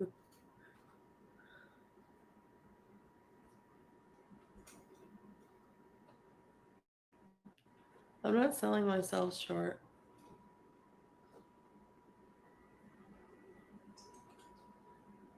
Hi. No, I'm not texting anybody. What does it matter anyways? Oh, she just told on herself. Who just caught that? I'm not texting anybody. But what if I am? If I am texting someone? She just told on herself. Rule number 1, Chantal lies. Rule number 2, she tells on herself. Just give her enough time, she tells on herself. Well, what if I am? What if I am texting somebody? She's texting Salah. She wants his attention. I don't know if he's given it to her. She's already on Tinder. How appropriate that she's on Tinder, because her channel and her are going up in flames. So it's appropriate if she's on Tinder. She's setting fire to her whole life. Why shouldn't she be on Tinder? Let her do it. She's over there texting Salah. What are you doing? Talk to me. And how much y'all want to bet that she's stalking him online? How much y'all want to bet that she's looking at all his socials, Facebook, whatever, looking for any sign of what he's doing? How much y'all want to bet? Because she is obsessive. She is. She wants to know what he's up to. She doesn't know what's going on. And it's driving her mad that she's not there and she can't control him. And it's especially driving her mad that he's over there having a happy life without her. She is a happiness hater. She wants whoever that she's around to be as unhappy as she is. If she's crying, then you're supposed to be crying. If she's sad and alone, then you're supposed to be sad and alone. You finding a happy life after her is absolutely unacceptable.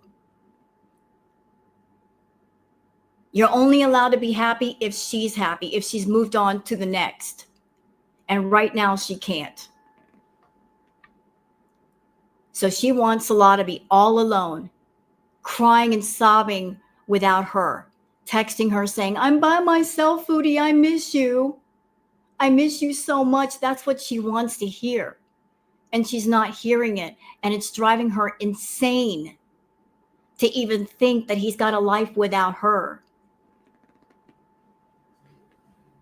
I bet you best believe that she's got a million sock accounts everywhere, spying and stalking around, looking for any information, because that's what she did to Natter. And if Foodie is anything, she's a creature of habit. And habits are hard to break, especially for someone who never changes. So you got to know that she's spending a lot of her free time scoping out Salah and what's going on with him. And maybe that's the reason why she's so doggone high. Because she's over there in the apartment and she's pouting. Her apartment, being alone, it feels like a timeout corner. She's been put in the timeout corner and nobody puts baby in the corner. But she's in the timeout corner and she's pouting and she's got her lip out. I don't want to be here. I want to go back to the Middle East. I want to go back to Salah. She wants to go back to her playpen. And she's not being allowed. She can't go back there. And she's mad about it.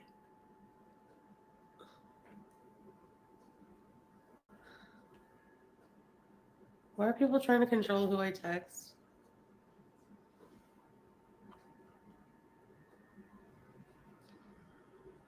Oh my God. You like the Rudolph? You like him? She loves the Rudolph. Oh. I'm not texting anybody. Lies. You liar.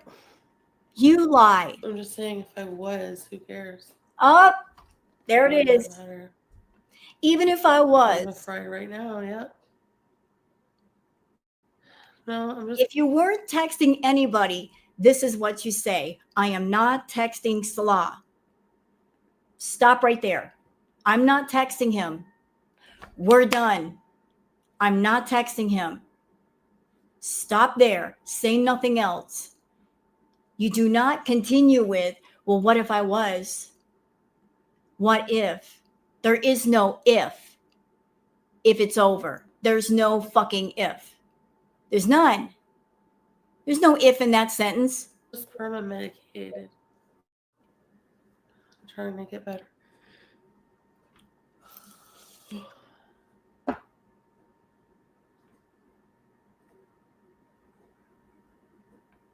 Hello. Hello.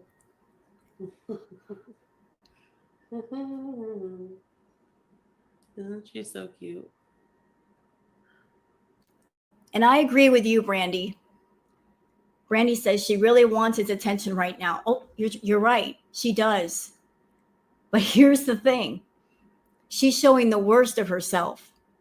The absolute worst. But the thing is, he's seen this before. When Chantal went to Thailand by herself, Salah was watching. Maybe he was looking to see if she's by herself, can she handle herself? Can she be independent? She went to Thailand and she was a mess. What did she do in Thailand? She could have done anything. She could have gone places. She could have gone to the beach. She could have enjoyed herself. She didn't. She ate a bunch of food. She made herself sick. She had diarrhea a bunch of times. She basically said without saying, I am an adult, but I cannot function by myself. I need a babysitter. I need a caretaker. I need something. She can't function on her own. He wants to be around someone who can be an adult and function and do things for themselves so he doesn't have to worry and he's not burdened with somebody needing so much.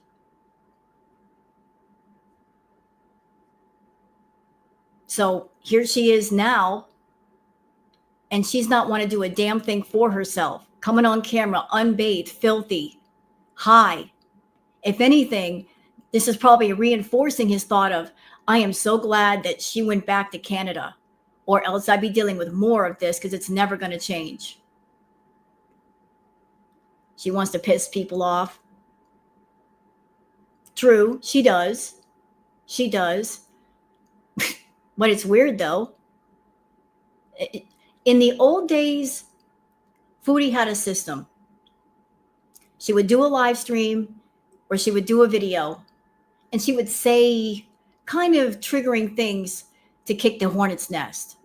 And then she would go live because back in the day, believe it or not, y'all, FOODIE made a lot of money in rage, hate, super chats. And I'm talking hundreds of dollars a night.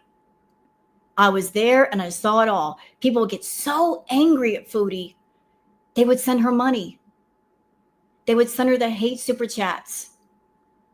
She made so much money pissing people off. But these days, people aren't really giving her a lot of money because of hate.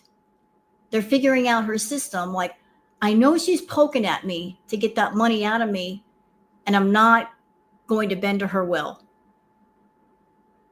Yeah, she made thousands, Zebra, thousands. So she's pissing people off. Why? She's still trying the same old methods to make money, but the methods aren't working. She's a scammer. And the thing about people who scam, you got to keep switching up your methods. You got to keep switching up your tactics, because if the people that you're trying to scam catch on to what you're doing, the game is over. Guess what? People have caught on to who she is and what she's doing. Therefore, the con game is over. You can't play that game anymore. You can't play it the same way. Yet she's convinced herself that her tactics still work. We all are aware of what she does. We're all clocking her before it even happens. And yet she's still doing it.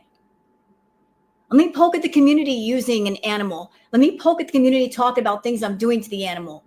Poke, poke, poke, poke, poke. But she's not getting what she wants. Chantal made two mistakes. Mistake number one, she stayed in the Middle East too long.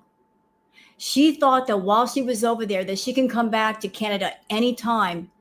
And the moment she landed and she started doing content because of her name, Foodie Beauty, that people would just be so happy to see her back that she'd make money hand over fist. She really banked on that. Guess what? She stayed away too long. Way too long. Second mistake she made. She also thought by getting another cat that maybe her beezers would give her a lot of money for the kitten, and there'd be so much tremendous outrage for the kitten, and that would bring the hate super chats in and bring the views in, and again, she'd make money. So she thought she was going to make money two ways: landing in Canada and being back in Canada and backing that up with getting a kitten. Neither method worked. Neither method worked. She doesn't understand that, girl world, we are tired. We're experiencing rage fatigue. We're tired of being angry at FOODIE. We can't get any angrier. We're at the point where we're numb to the rage because she's doing the same things over and over. When somebody pokes at you and pokes at you and pokes at you and pokes at you, they're going for the most painful things. After a while, you stop feeling the pain. And it's not that we don't care about that cat. We continue to care about animals. We just can't get mad about it anymore because we know what she's up to and what she's doing and why. And we just can't get any more mad. We just can't do it. And yet she won't stop. She won't fucking stop. So we care about the cat. I care about the kitten. I hope it'll be okay.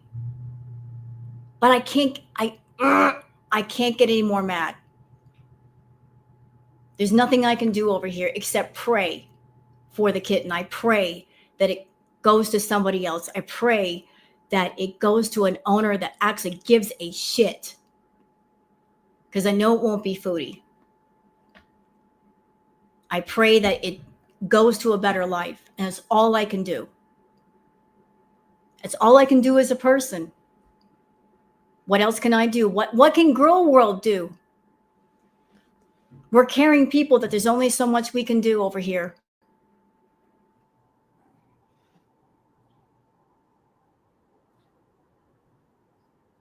It's jet lag, right?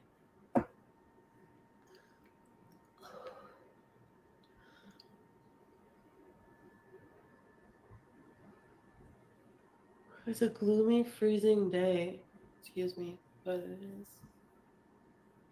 I'm gonna turn up the heat. Yes, it's gonna be. You're gonna be cold. You're gonna be cold. And would I take the kitten if I could? You betcha. You know, because Queen Booger needs a friend. Queen Booger needs a friend. Actually, if we're going to be honest, Queen Booger is a jealous old bitch. I love her. Y'all know I love Queen Booger, but she loves her mama. She don't want no competition. She gets jealous. I love my baby Booger. She doesn't do well. She doesn't play well with others. I've tried. She's an old lady like her mama. She's like, I want all the love. I don't want to share. Screw that sharing nonsense. What? She's an old lady. She's 12. You your baby Booger. She don't want to share. Spider is jealous of Bubbles too. So you understand, Goose. If I brought another kitten in the house, Booger would get mad at me. Ooh, she got mad. She got real mad. I only have one lap. Yeah, but I got a big heart. And I could put more than one cat in it. But Booger will not listen. Listen, my queen says there's only room for one. We're like Highlander up in here. There can be only one. That's how she looks at life. I am her servant, and I can only serve her. She doesn't share. She would summon Bagagwa. She might. She might. I don't want that to happen. Yes, you will. Oh my God.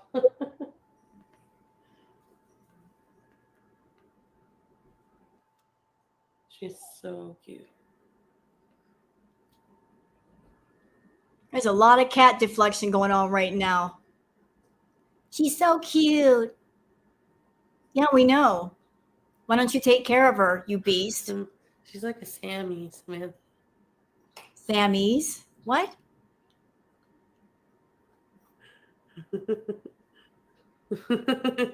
How do you keep getting unblocked? Ugh. Uh-oh. What the hell? Bring that comment up. Y'all see that super chat? It says, did you see Salah Hearted hate comments about you? Ooh, somebody's mad. Somebody's about to get mad. So for those who don't know, Salah's been doing something weird on his channel. He's been posting like little shorts showing nature.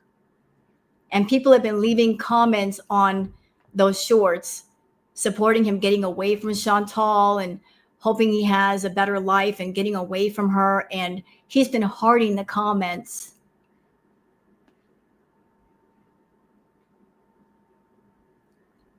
I'm sure she's not happy about that. But there's that super chat. See, even people in her own chat are poking at her.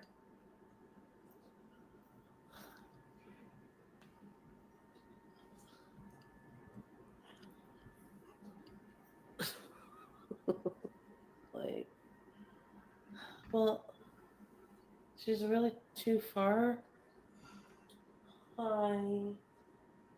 She comes over here. She did earlier. Over here.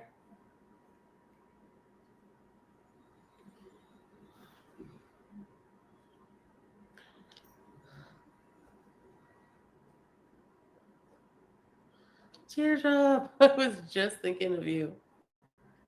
Hello. What have you planned for today? Not a damn Are you thing. babysitting today?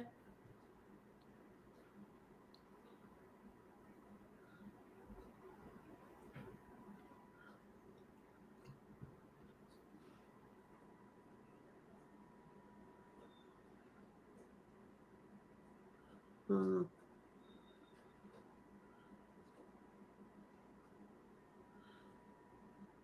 You know what Chantal's doing, or she's been attempting to do? She's trying to bring back and recreate elements of Crackhead Olympics. Crackhead Olympics, how many of you were there for that? How many were around for Crackhead Olympics? The craziness, the insanity that was Crackhead Olympics. I was there. I was there. Who was there? Raise your hand. Raise your hand if you were there for it. Show me some hands in here. She's trying to bring back elements of Crackhead Olympics. What was Crackhead Olympics? It was party favors, lots of party favors. It was unpredictability. You never knew what she was going to do. That was part of the reason why people tuned in, because we didn't know what Chantal was going to do. We didn't know if she's going to be in her room, greened out, or over at Natter's place, getting greened out or partying. We didn't know what was going to be happening. The unpredictability is what people tuned in for because it was entertaining. Hi, Jason. It wasn't the same old. It wasn't Groundhog Day. And there was drama, lots and lots of drama. There were rages. Oh my God. There were rages, like real rages, not scripted, the real thing. When she was so mad that she would just sit there and go off for an hour without even taking a breath. It was crazy.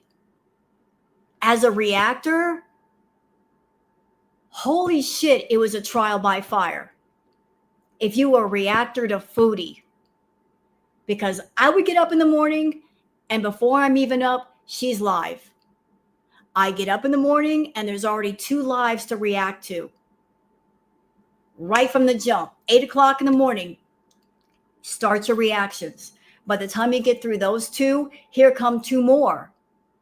You get through those 2, here come 2 more. I kid you not, she'd be live streaming for 6 to 10 hours a day, every day. You start reacting to her at 8 a.m., you're not done till midnight.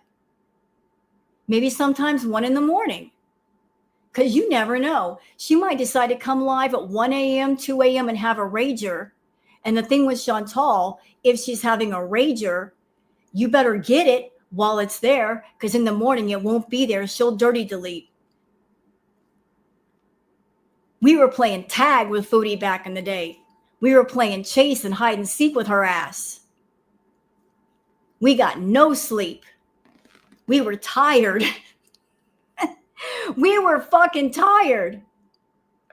Yeah, it was the cola. I lost weight because of Foodie. I lost 20 pounds, no lie, because of Foodie. No joke. Because I could barely get out of my chair to do stuff. Just trying to keep up with her. But it was the drama.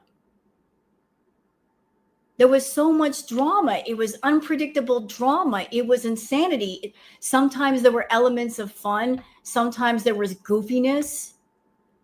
That's why people tuned in, because it was interesting. And she's trying to bring back elements of Crackhead Olympics now. But there are things missing that were there before that are not present now. There's no drama. There's no humor. There's no laughter. It's not as lighthearted as it used to be. It had elements of being lighthearted here and there. It's gotten heavy and it's gotten dark. And that can be real draining to the reactors and the audience. She doesn't understand that this kind of content is dark and it drains the soul.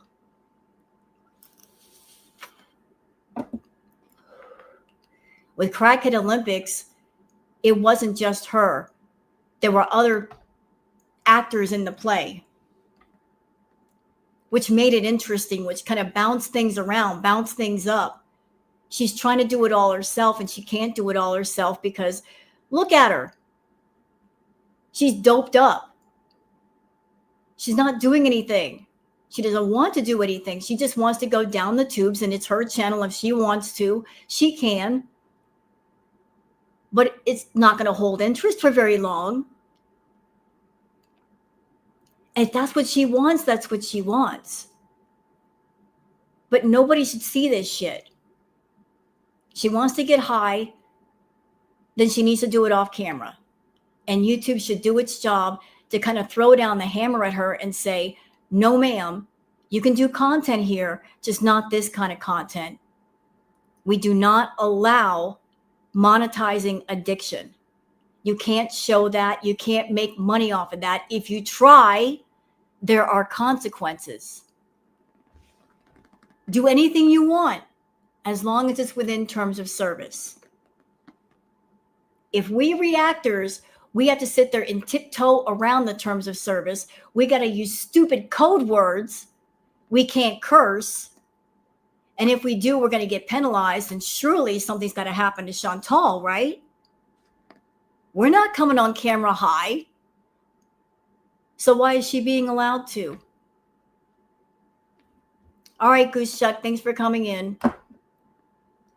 Like, why is this being allowed? Why? Yeah.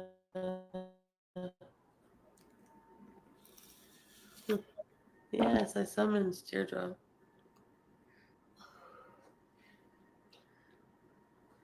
Beats her beauty.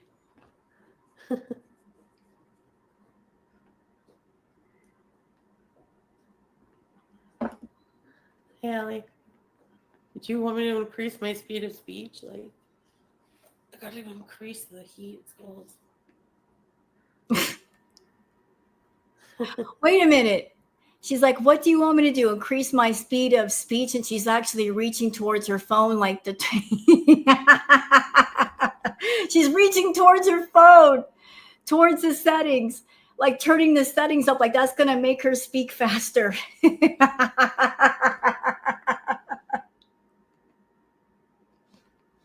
Girl, that's not how it works.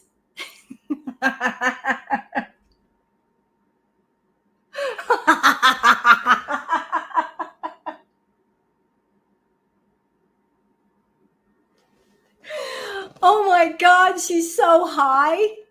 She thinks that if she turns the settings on her phone, that's going to make her speak faster. Stop.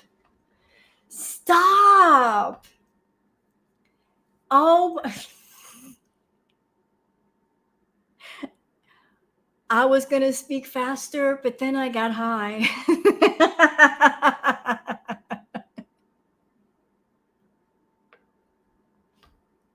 She actually reached for her phone, like, I got to go on YouTube and mess with the little dial thing, and it's going to make me talk faster. You did not just try to do that. You did not. Thanks for the funny moment, Foodie. You're a comedian today.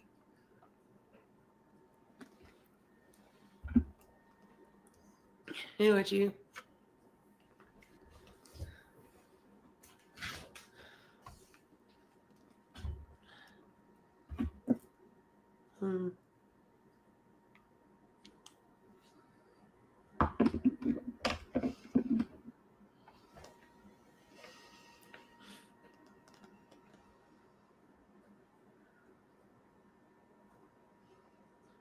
I can't believe I just saw cannot that. OD. Wow. I'm fine.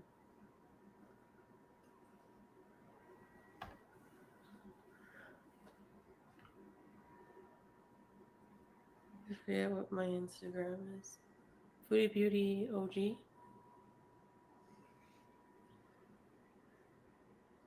Is it me? Am I wrong? Like, since she started this live stream and she started talking slower than when she first started, it feels like she slowed down even more. Or am I hearing it wrong?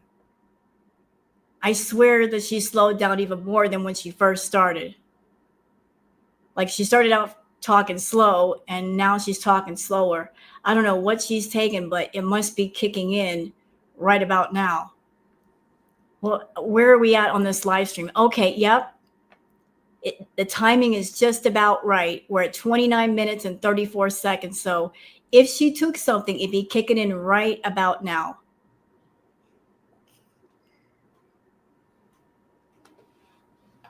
She's so cute.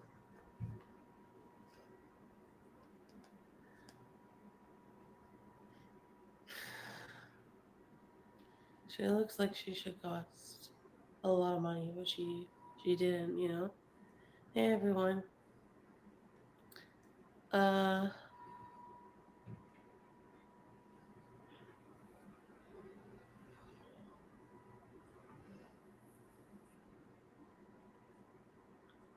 you know what? I'm getting a picture in my head. Let me share the picture in my head. Anybody have one of those old school record players?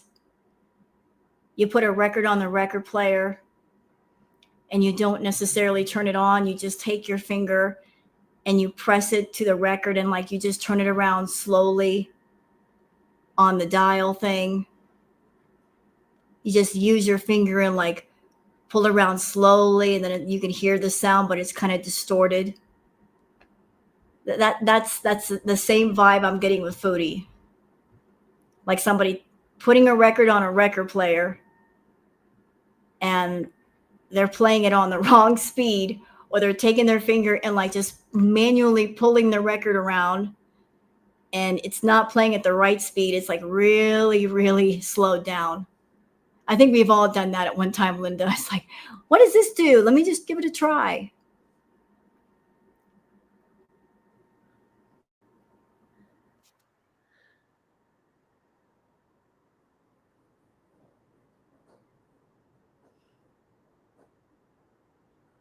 You're gonna have a piece of pumpkin pie with whipped cream. Yummy. sucked in.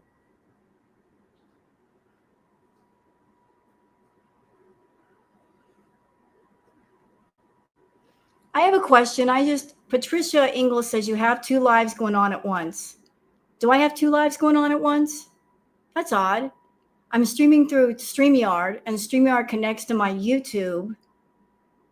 So there should be only one live. I don't know how you could do two at once. Do I have two at once? How is that possible? Do I? I apologize. I don't know why it's doing that. I'm streaming off of StreamYard, which connects to my YouTube channel. I do. Vertical and horizontal. Doggone it. I hate YouTube. I apologize, y'all. I don't know why it's doing that. I don't know how I do it either. Huh. There's a regular video and a vertical stream. I thought it was me. I apologize, y'all. Like, StreamYard started adding a whole bunch of buttons. They added the vertical thing. I'm like, I don't even know what that is. I don't know why it's doing it. But thank you for letting me know. I'll have to fix that later. I apologize for that, guys. I'll fix that. I don't know why StreamYard's doing that. Weirdos. StreamYard, you have one job and you're messing it up. Let's keep going, though.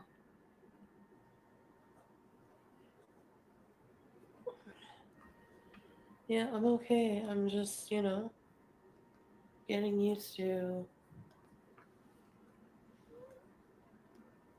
my life. The home is lit up. I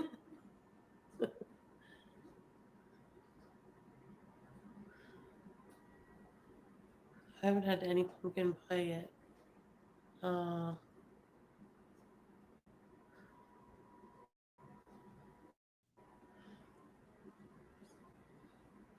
That's all right.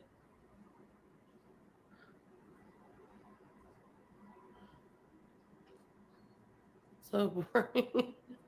Oh, what do you want me to do? Thank you, Patricia.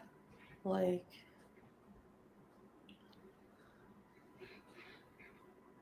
I don't know what to tell you, man. It's cold. It's cold. Maybe one day, one of these days, when I'm feeling a bit better. I think I'm on the way. I think I can taste a little bit, but I'm going to tell y'all something about something I did earlier. And Chantal went live, and I was so spit and fire mad that I was basically just cursing out StreamYard because I'm like, hurry up, StreamYard, because I did a React video, and StreamYard was taking forever to finish the upload so I could download so I can come live and do this. But I did an interesting React video. I don't know if it saved to StreamYard. If not, I'll redo it. I don't care. Because of the stream that Chantal did last night, which was basically trash, I was like, how can I turn this trash into treasure? Then I had a good idea.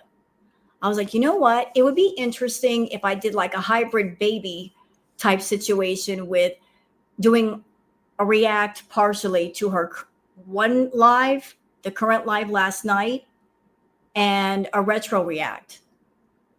I wanted to show people that have not been around how the more things change, the more they stay the same.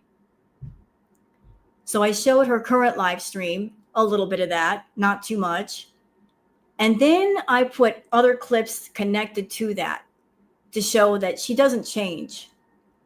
Like she was high in the live stream currently, not this one, the one before it, but she was doing the same type of live streams back then. And all of this stuff was going on during Crackhead Olympics when she moved in with Pete's. And she made the same promises to her viewers when she moved into the villa as she's doing right now with her current residents. Just to show the Beezers, look, like these promises, she's made them before to people that were around then. I'm going to be moving into this place and life is going to be good and I'm going to do this and I'm a. Nothing has ever changed. Her obsession with men has never changed. And I hope that StreamYard completely uploaded it, or I'll redo it if I have to. But that's how you turn trash into treasure. It's like, why not? People need to see that there's a pattern here. There are patterns here. She's got a pattern for making promises to her viewers and never delivering, but always getting the money up front. Always. So if it's completely done, I'll post it after this live.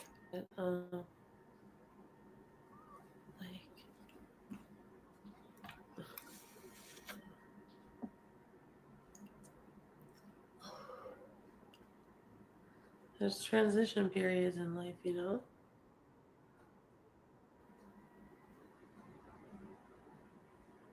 And this is real life. So thank you, Lori. I tried. What the hell? Oh, Teardrop, my chat wasn't updating.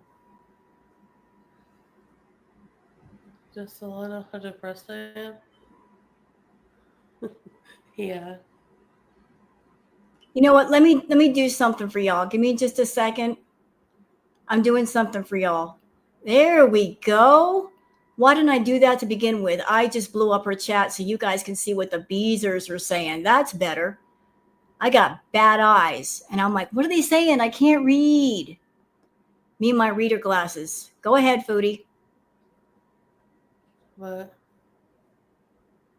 anyway, yeah, he knows I have mental health issues. I don't think he knows how depressed I am extra right now, actually. But that's normal.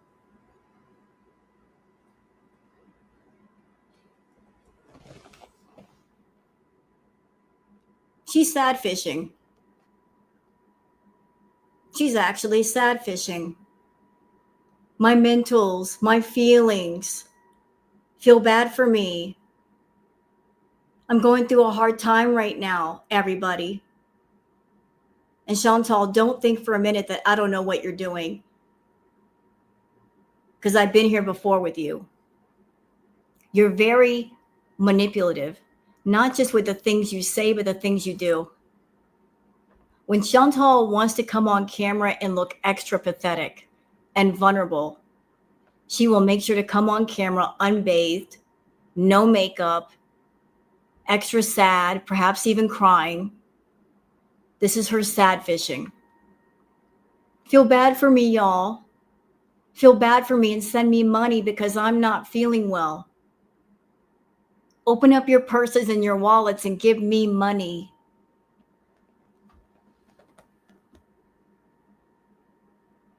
When you consider Chantal, you got to consider not just what she says, but what she's doing. I want to be vulnerable. So I'm going to make sure to come on camera and I haven't taken a shower and I haven't put on any makeup.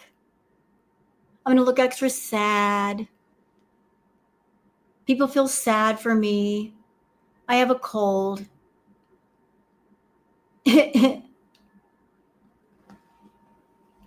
She's sad fishing. Yeah, they do give, but they can't give as much as they used to. The well's running dry. So look at her. I'm so sad. Look at me with the dramatic side stare off into space. Oh, woe is me. Whatever shall I do? My heart is broken. I'm in this Lifetime movie of my own making. I'm the director. It's a story about a woman in love with a man. She traveled to the Middle East. She fell madly in love with a man. And then she had to come back to Canada. And now now becomes a tale of drama, sadness, tears. The heartbreak is so real. Whatever shall she do? Let's find out. In this Lifetime movie called The Fupa and the Restless. Only on Lifetime.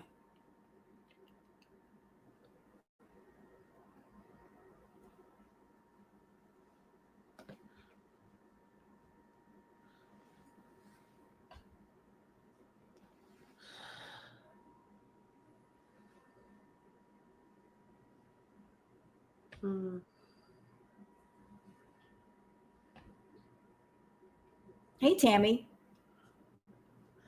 I might be traumatized. Who knows?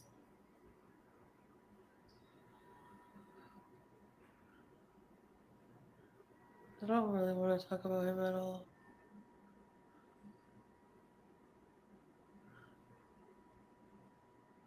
Yeah.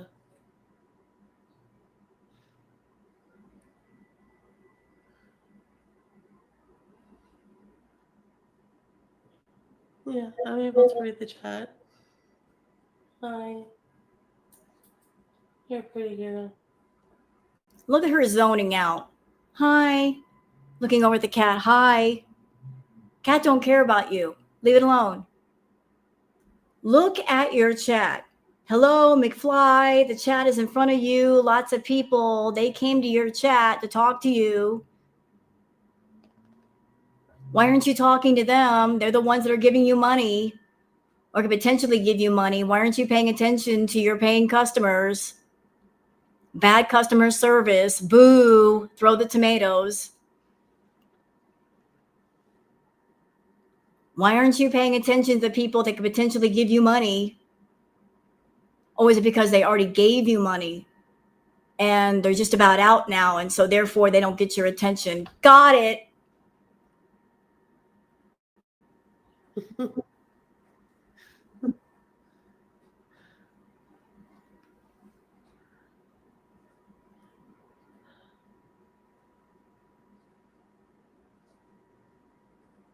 Anyway, I feel like I just want to sleep for like days.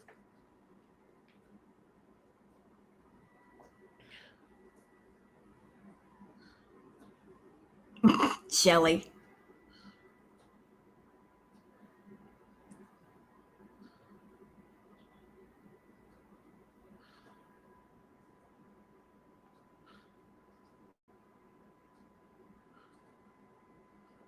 This is riveting content, is it I not? can't keep up. I'm on the edge of my chair. I'm on the edge of my chair. I'm just hanging on to my seat. I'm trying to like.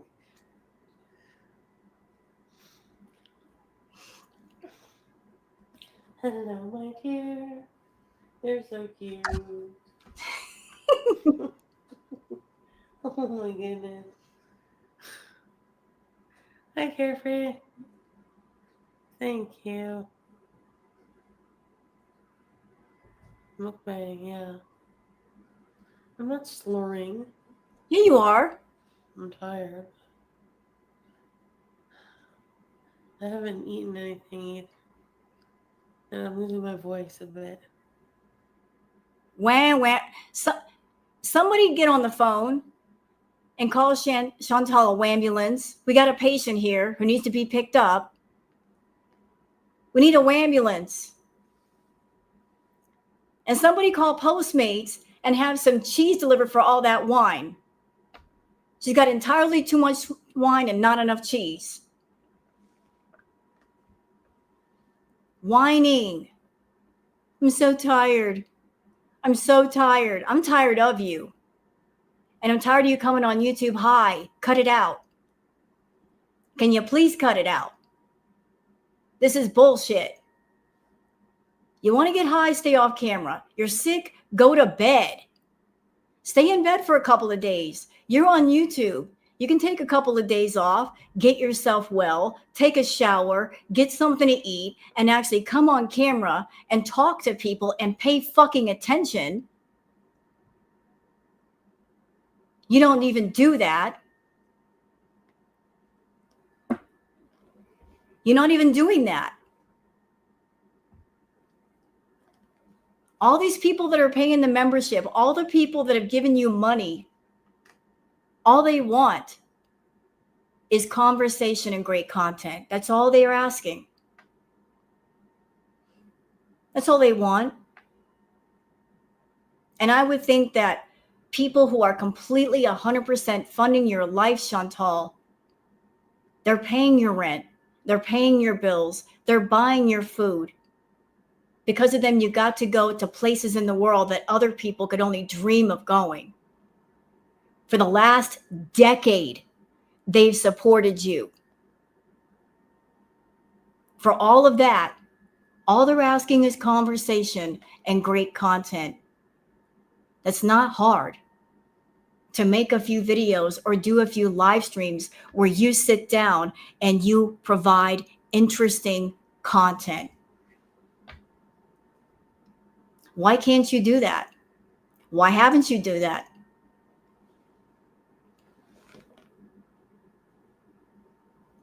A few videos, a few great live streams are too much for you? You ungrateful brat?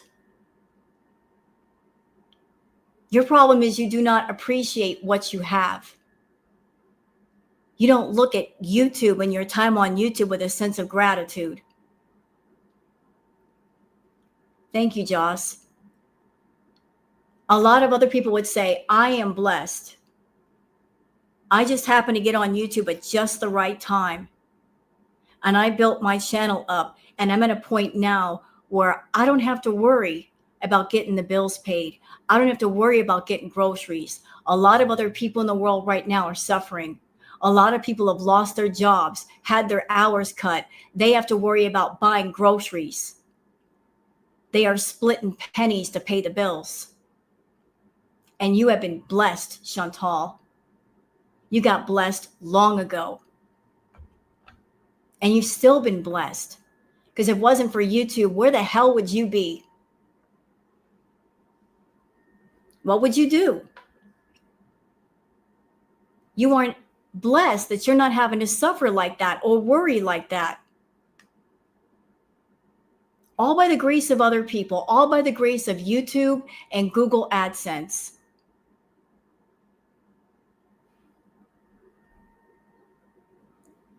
You don't look at your life and say, I am grateful for all that I have and all that I receive. And I am grateful to the people that give it to me.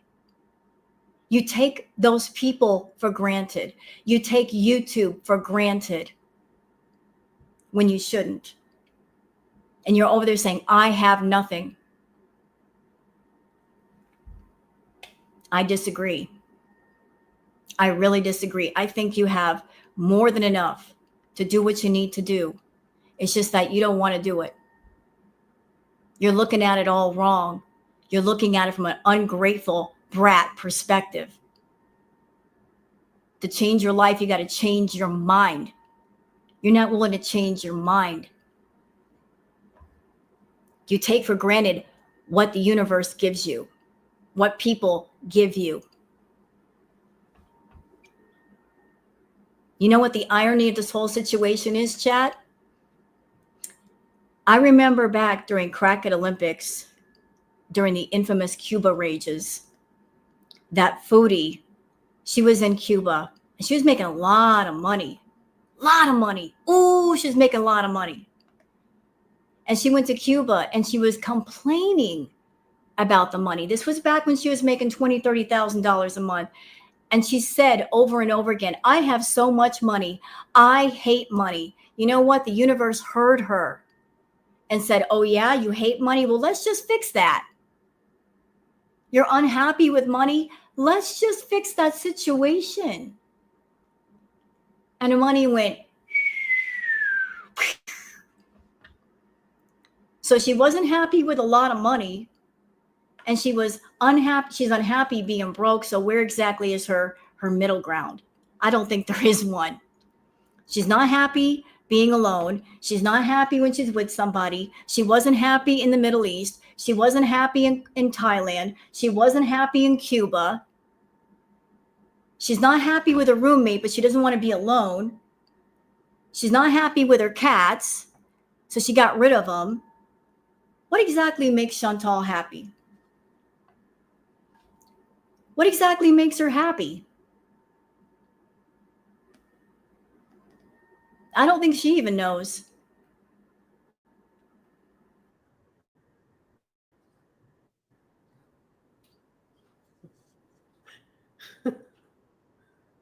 Maybe have family come visit.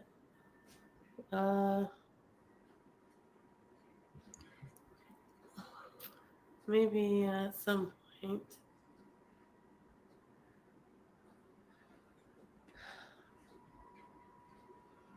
It's just weird getting used to it, you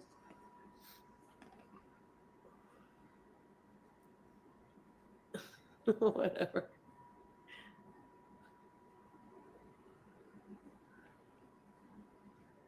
Yeah, I'll just chill out. Bye. This cat is so cute.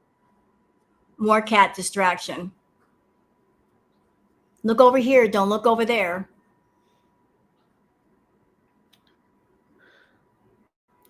She's high and she knows that people are in her chat complaining about the content and she's not even paying attention. She's not paying attention. She doesn't want to acknowledge how unhappy people are because she's so high she doesn't give a shit. What does she keep looking at? I honestly don't know. She's looking at the cat. She's looking at the floor. I don't even know. She's zoned out. She's so high that she's doing that high zoned out thing of like, huh? What? Let's go over there. What's going on? A ghost just ran by me. What happened? She's in another world. I've been dozing off without the CPAP yet.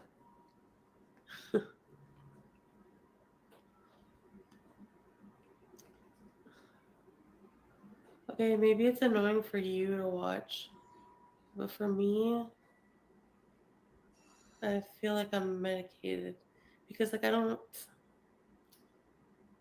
know. It's just hard right now. Transitioning, you know?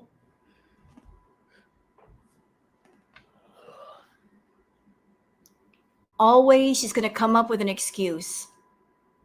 Always. Right now she's using the excuse of I don't feel good. And her beezers are kind of giving her a halfway hall pass. Okay, we get it. You're sick. You can't go anywhere. But what's going to happen when she's all the way well? What's the excuse going to be? You guys don't get it. I just want to stay inside. I miss Salah. That's going to be the excuse. Again, we've heard this before. She will always come up with reasons not to do something. And her beezers will keep buying it and they'll keep putting up with it until they don't put up with it anymore.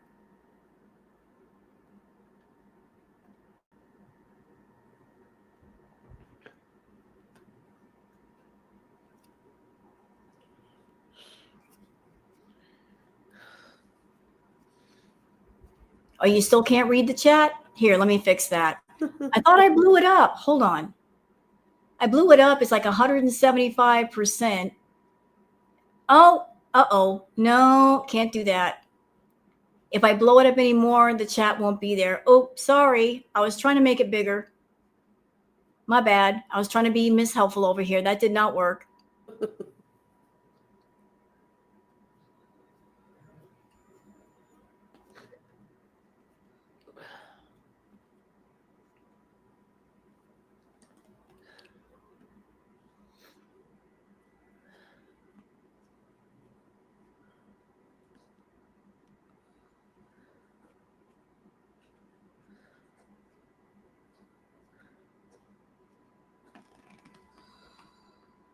I know, teardrop, yeah. I love you guys. It's okay. I love you guys.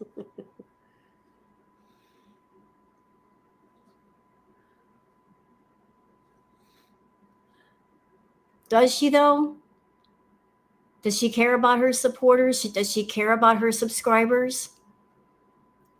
Because if she really cared about her subscribers, she wouldn't come on camera this way. She would have enough respect and care for her audience that she would not expose them to all of this. If she cared about them, why would she expose them to all of this?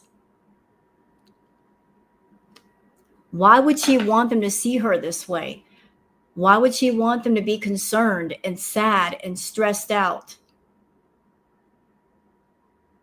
For nothing. Why would you do that to people if you don't have to? I would think there'd be more concern expressed by keeping the camera off than turning it on.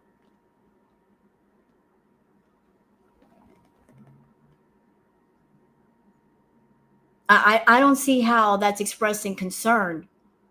I love you guys.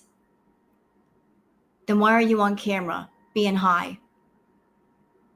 You want people to worry over you. You're talking about your mental health. You're talking about your emotional health. There's not a single thing that your supporters, your beezers can do about that. They can't help you. A professional can help you. You won't go to the people that can help you. You don't want the help. You want the people in your audience to be stressed the fuck out and worry over you. You want their blood pressure to go up. You want them tuning in for that stress and that worry, not realizing how tiring it is. And it is tiring when they can't even take a breath. There's no happy moments in between. You got to give people a break, Foodie. Every once in a while, you got to give them a break. People get tired of worrying.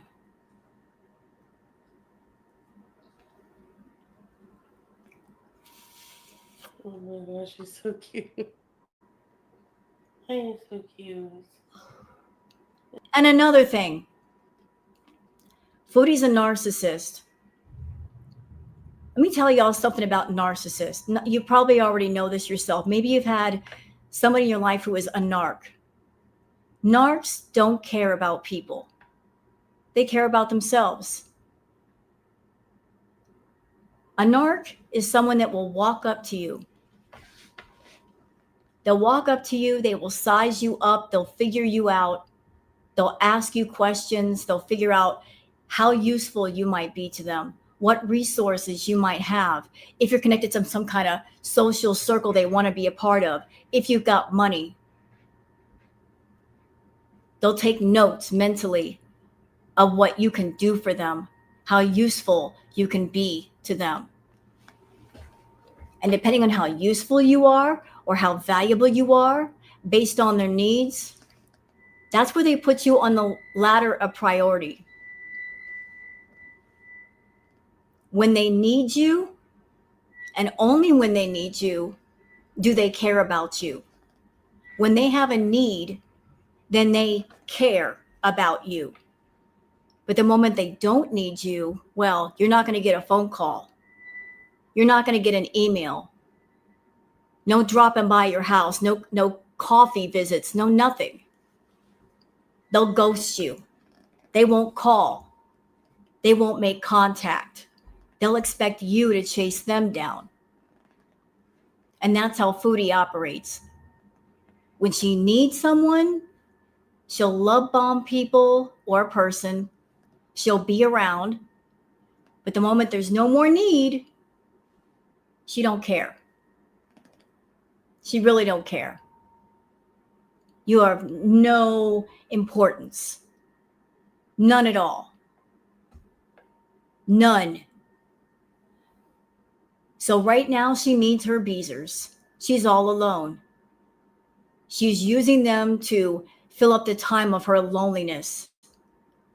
She needs someone to pay attention to her when she's high. But if she had money and if she had a companion, guess what? Don't really care about the beezers. They're only important when she needs money and when she feels lonely. So does she really care? I don't think so.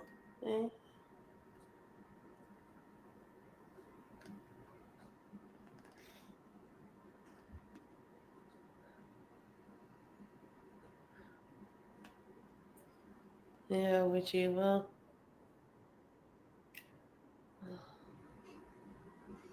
I just want to get cozy in bed. Joanna, I agree. I agree she needs consequences. But here's the thing. I know that girl world, we all want to see Chantal. We want to see a public display of her consequences. We're looking for something big.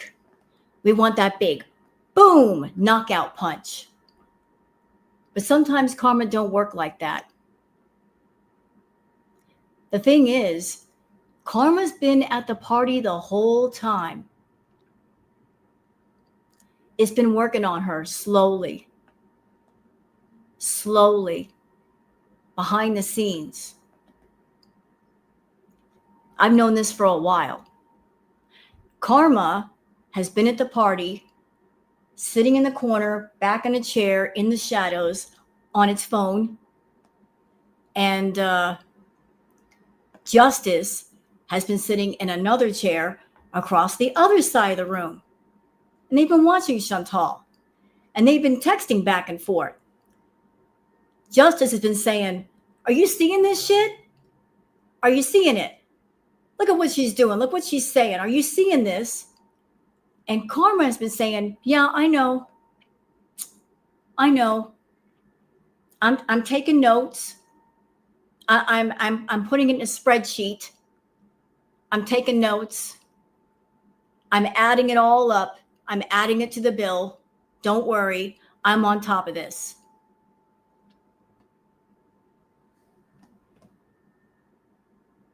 So Karma knows, Justice knows what's going on. They're tallying up the bill.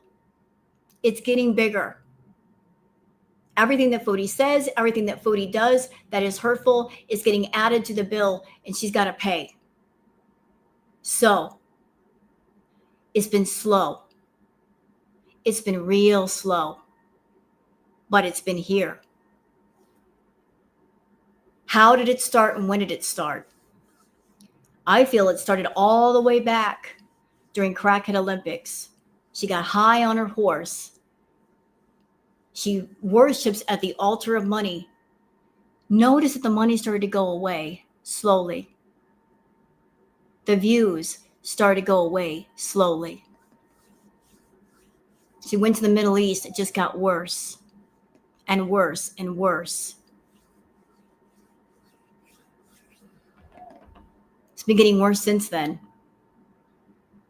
Little by little, it's been working on her. I feel it's because she's an awful person. So awful, she doesn't deserve the mercy of a knockout punch. Her suffering is slow and drawn out. Think of it that way, girl world. Think of it that way. She doesn't deserve the mercy of a knockout punch. One punch and it's over. Her suffering is being drawn out slowly. Slowly. So just because it's not fast doesn't mean it ain't there. It is there. It's just not so visible. Order comfort food for dinner, and then,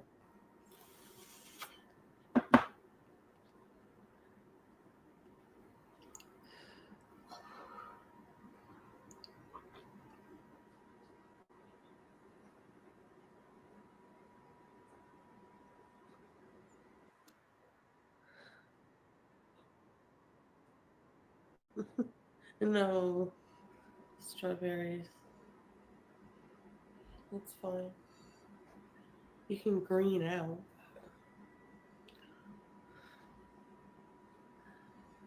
I'm just, I don't know. It's a weird mood.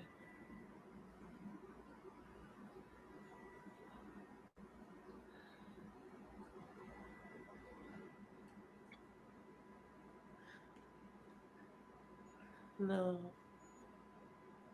I don't want a scooter.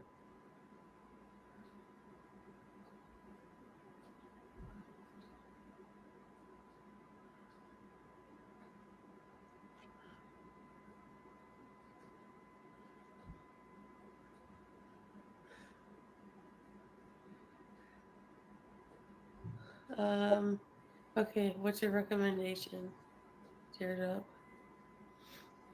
I'm trying to think the ones I've watched. Uh, Do I have to speed her up again? We're almost done. Do I have to speed her up again? We're almost done. Should I speed her up? It's just getting worse. Whatever, Chantal, whatever you're taking, it's pretty powerful. This is sped up. Yes, it is, Sarah. It is. Look, I'll show you. Hold on. Allow me to show you. Look, look, look, look. Here, I'll even show you in real time. Look, I speeded her up to 1.25. She was at like normal speed. I speeded her up a bit. She's slowing down even more. Dang, Chantal, hold it together.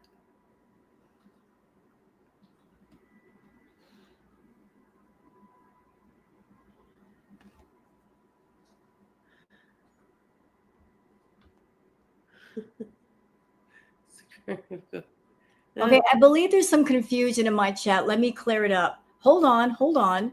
So fall leaves. FFG has the girl gang. Those are the people that watch her. Girl World is the community of people that react to people such as Amberlyn Reed and Foodie Beauty. I react to Foodie Beauty. Other people react to Foodie and Amber. That is the community, and the community is basically called Girl World, to clear up some confusion. So the FFG has the girl gang, and the girl gang is FFG's got her channel, and Girl World is the entire community. Thank you.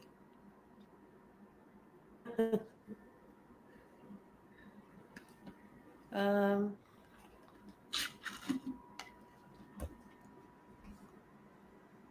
don't have brain damage. Well, no, I don't.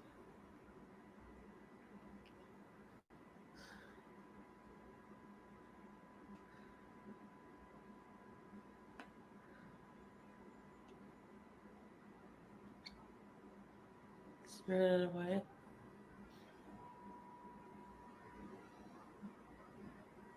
It's a good one.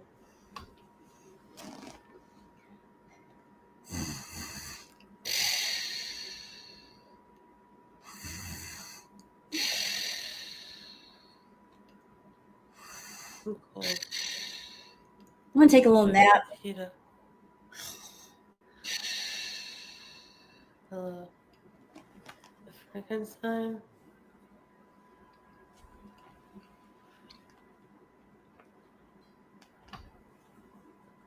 Violet. She. Chantal put me to sleep. Oh my goodness. The people who give my mods crap, like what?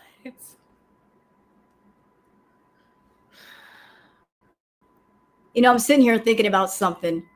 For those who weren't around during Kraken Olympics, I remember Chantal got this bright idea to do a sleep stream.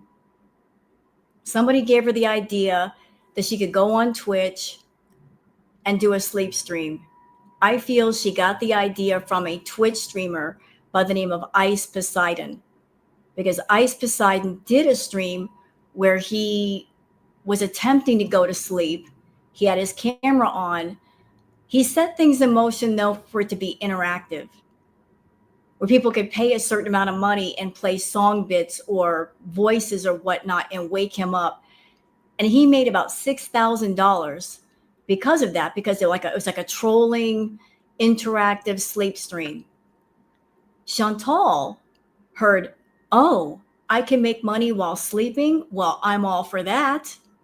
So she wanted to do a sleep stream. Problem is, she didn't really research it well. The fact that it was interactive and the trolling was part of the fun. So she wanted to do a sleep stream. And she was on Twitch for 4 hours. And it wasn't really interactive. She just laid in bed with the lights off, acting like she was sleeping, staring at her TV across the room. She was expecting people to give her money. And after 4 hours out of a 12-hour live, she cut it off. So it really wasn't successful. But I got to tell you what, Chantal, if this might be considered a sleep stream because you're putting people to fucking sleep. I'm ready to get my pillow out and get in my PJs and just knock myself out. Anyway, I think I'm gonna go rest. I'll just curl up with Queen Booger. And then come back more alert later. Oh, you're so sweet. Oh, dumpster flu. Dumpster flu. We're really easy.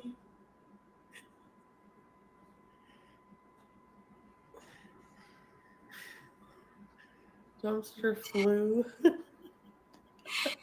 Just me, you're falling asleep. We're almost done, I promise. Hold on, how much longer we got left? Yeah, I will, chair shot. We got another 6 minutes. I'm just so like, you know. Chantal's making it seem like 6 minutes is turning into 6 hours. I still have like the whole bottle. I can show you. What am I gonna order? That's a good question. What should I get? I kind of want to sleep. Go to sleep. So I can sleep, bitch. Go to bed. What time is it? 3? I have not seen The Substance. Isn't it though, Boricua? I'm in slow motion. It's malo. Yeah, I am very much so.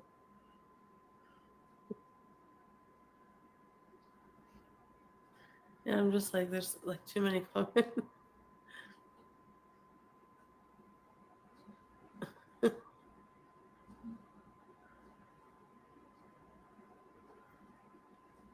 Okay, that's a good question in my chat. Lockdog says, is she purposely making her back to Canada content terrible so people want her to go back to Syria? I don't know. I really don't know. I really couldn't tell you that. I don't know if she's purposely making her content bad because she's trying to hold good content hostage. If the view is, well, I'm not going to do anything and I'm not going to go anywhere unless I get more money. And Chantal's done that before. She's told people, if you want me to get another cat, you got to pay for it. You want me to go somewhere, you got to pay for me to go eat a meal. You got to pay for me to go somewhere. I think she makes her content boring. She's holding good content hostage. She strings people along with the feeling of, you want me to go out? You want me to be active? You want me to be entertaining? You got to throw down more money. Although she doesn't deliver on her promises. She really doesn't. So even if people gave her more money, they're not going to get good content. They've already given $10,000. They're not going to get good content. She'll just make an excuse why she can't do it. She really won't. And here is the element of shame in all of this. Reaction channels, clip channels. We do good content for free. We don't go to our audience and saying, hey, you want to be entertained? You want to laugh? You got to pay for it. Throw us money on PayPal and we'll do something a little bit extra. We'll throw you a little something, something. We don't do that to our audiences. We do it because we want to do it. And let me tell y'all something. My hat goes off to every archive channel, every reaction channel, because it's not easy reacting to Chantal. It's not easy taking this garbage, non-tent, this blandness, this nothingness, and making it interesting. We have so many wonderful, talented, artistic, honest, creative people in this community. Chantal should be godsmacked. The amount of diversity, creativity, thought, honesty, sincerity that is in the community is mind-blowing. Do you hear me? I mean, look at all the different ways that people talk about her. You got people who react to her in different ways. We've had channels like Dank Fupa doing animations, very funny animations. You got people like Cheyenne Jasmine doing comedy skits. People taking this content and twisting it in all kinds of creative ways. Isn't it great? How one bland, boring person can just mushroom into all this creativity. Different ways for people to be entertained, different points of view, different opinions. It's brought out a lot of creative in people, a lot of artistic in people. Yeah, the different perspectives, the different styles of reacting, the different opinions to reacting. That's skill. People make it fun, they make it interesting. And content like this shit, because that's what it is, it's shit. They gotta work. They putting in the work. The archive channels, the people putting out documentaries. Do y'all know how much time that takes? Hunting up all the different clips, putting them together into a timeline. That takes days, sometimes weeks to do that. It's like putting together a movie. Holy shit. I know someone that did one of those. It's just like, it took them forever. Hunting down all the Chantal stuff that has been dirty deleted. A lot of work. A lot. So, Girl World is amazing. The people in it are amazing. Those of you watching this react, you guys are amazing. It's all a community. And we're all a part of it. Go out and do something.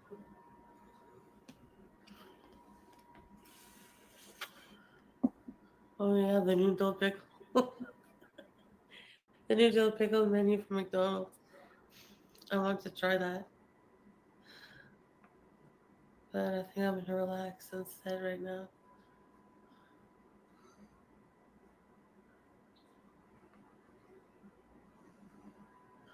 Dill pickle stuff, gross.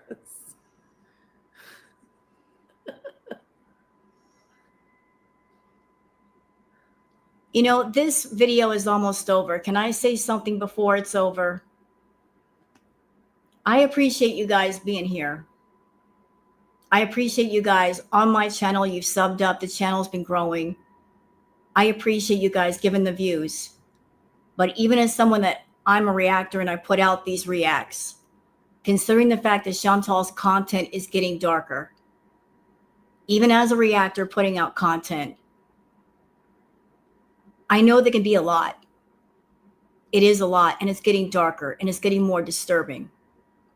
So I would say to everybody that if you're watching Chantal or anybody on YouTube and it's getting too dark, it's getting too disturbing, don't be afraid to step away and just take a breather. If it's starting to affect you, step away. Take care of yourself first. Do I think it'll get darker? Yes. Yes. Who's live now? Foodie? Oh, damn. I don't care. She's probably high again. Unless she's not, which I doubt that she's sober.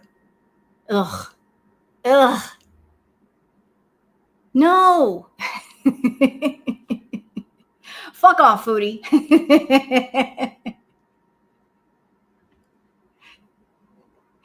Is she really live? Is she live? No, she's not. No. Going back to what I was saying, seriously, it's going to get darker. It's going to get a lot darker. Oh, Rosie is live. Okay, sorry, I misunderstood. Take a breath, take a breather, step away from Foodie.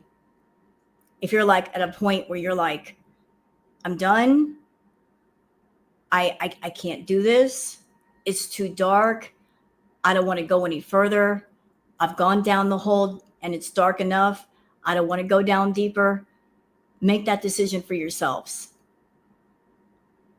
Take care of yourself first. Okay? Those of you on my channel, you remember all the way back during Crackhead Olympics, I stepped away from Foodie. I stopped doing her content. When she started talking about DV and SA, I stepped off. I turned away from her. I couldn't go down that hole. I couldn't go down any deeper. So just do what you need to do for you. Because it's going to get ugly. Trust and believe it will. And I'll tell you why. I'll give you a heads up. What we're watching is someone who is falling apart from the inside out. This isn't just somebody doing chemicals. She's literally falling apart from the inside out. Her health is bad. Her mental health is bad. Her emotional health is bad. She can't cope on her own.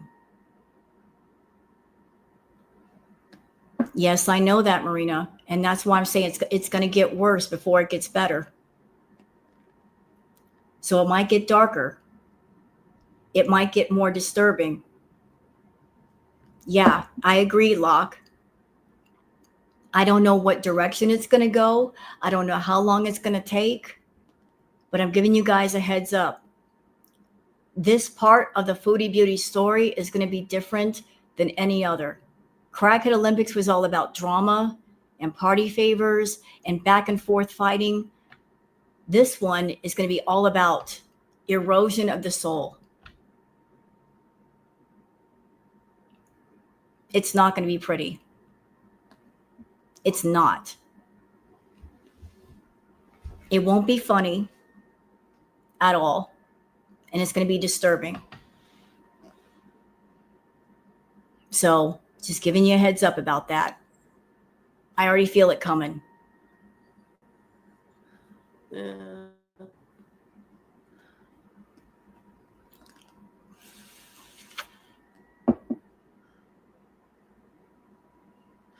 She's so cute. Anyways. I guess that's it. I'll come back a bit later. I do love this pillow. You sleep all day, you worry me. Hi, Kale. Not all day, but close to it.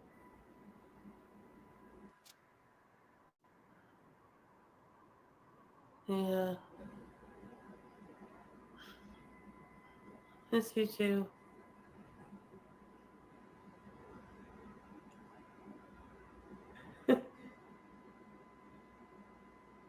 I'm just happy that she's like trusting me, that they can't trust me. I'm just tired. Anyways, I just need to get through some stuff.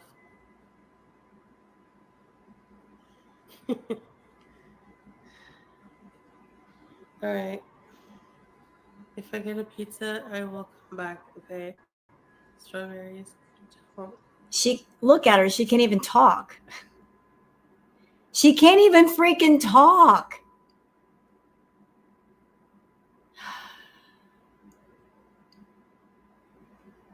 She can't even form a word. Don't worry. I will.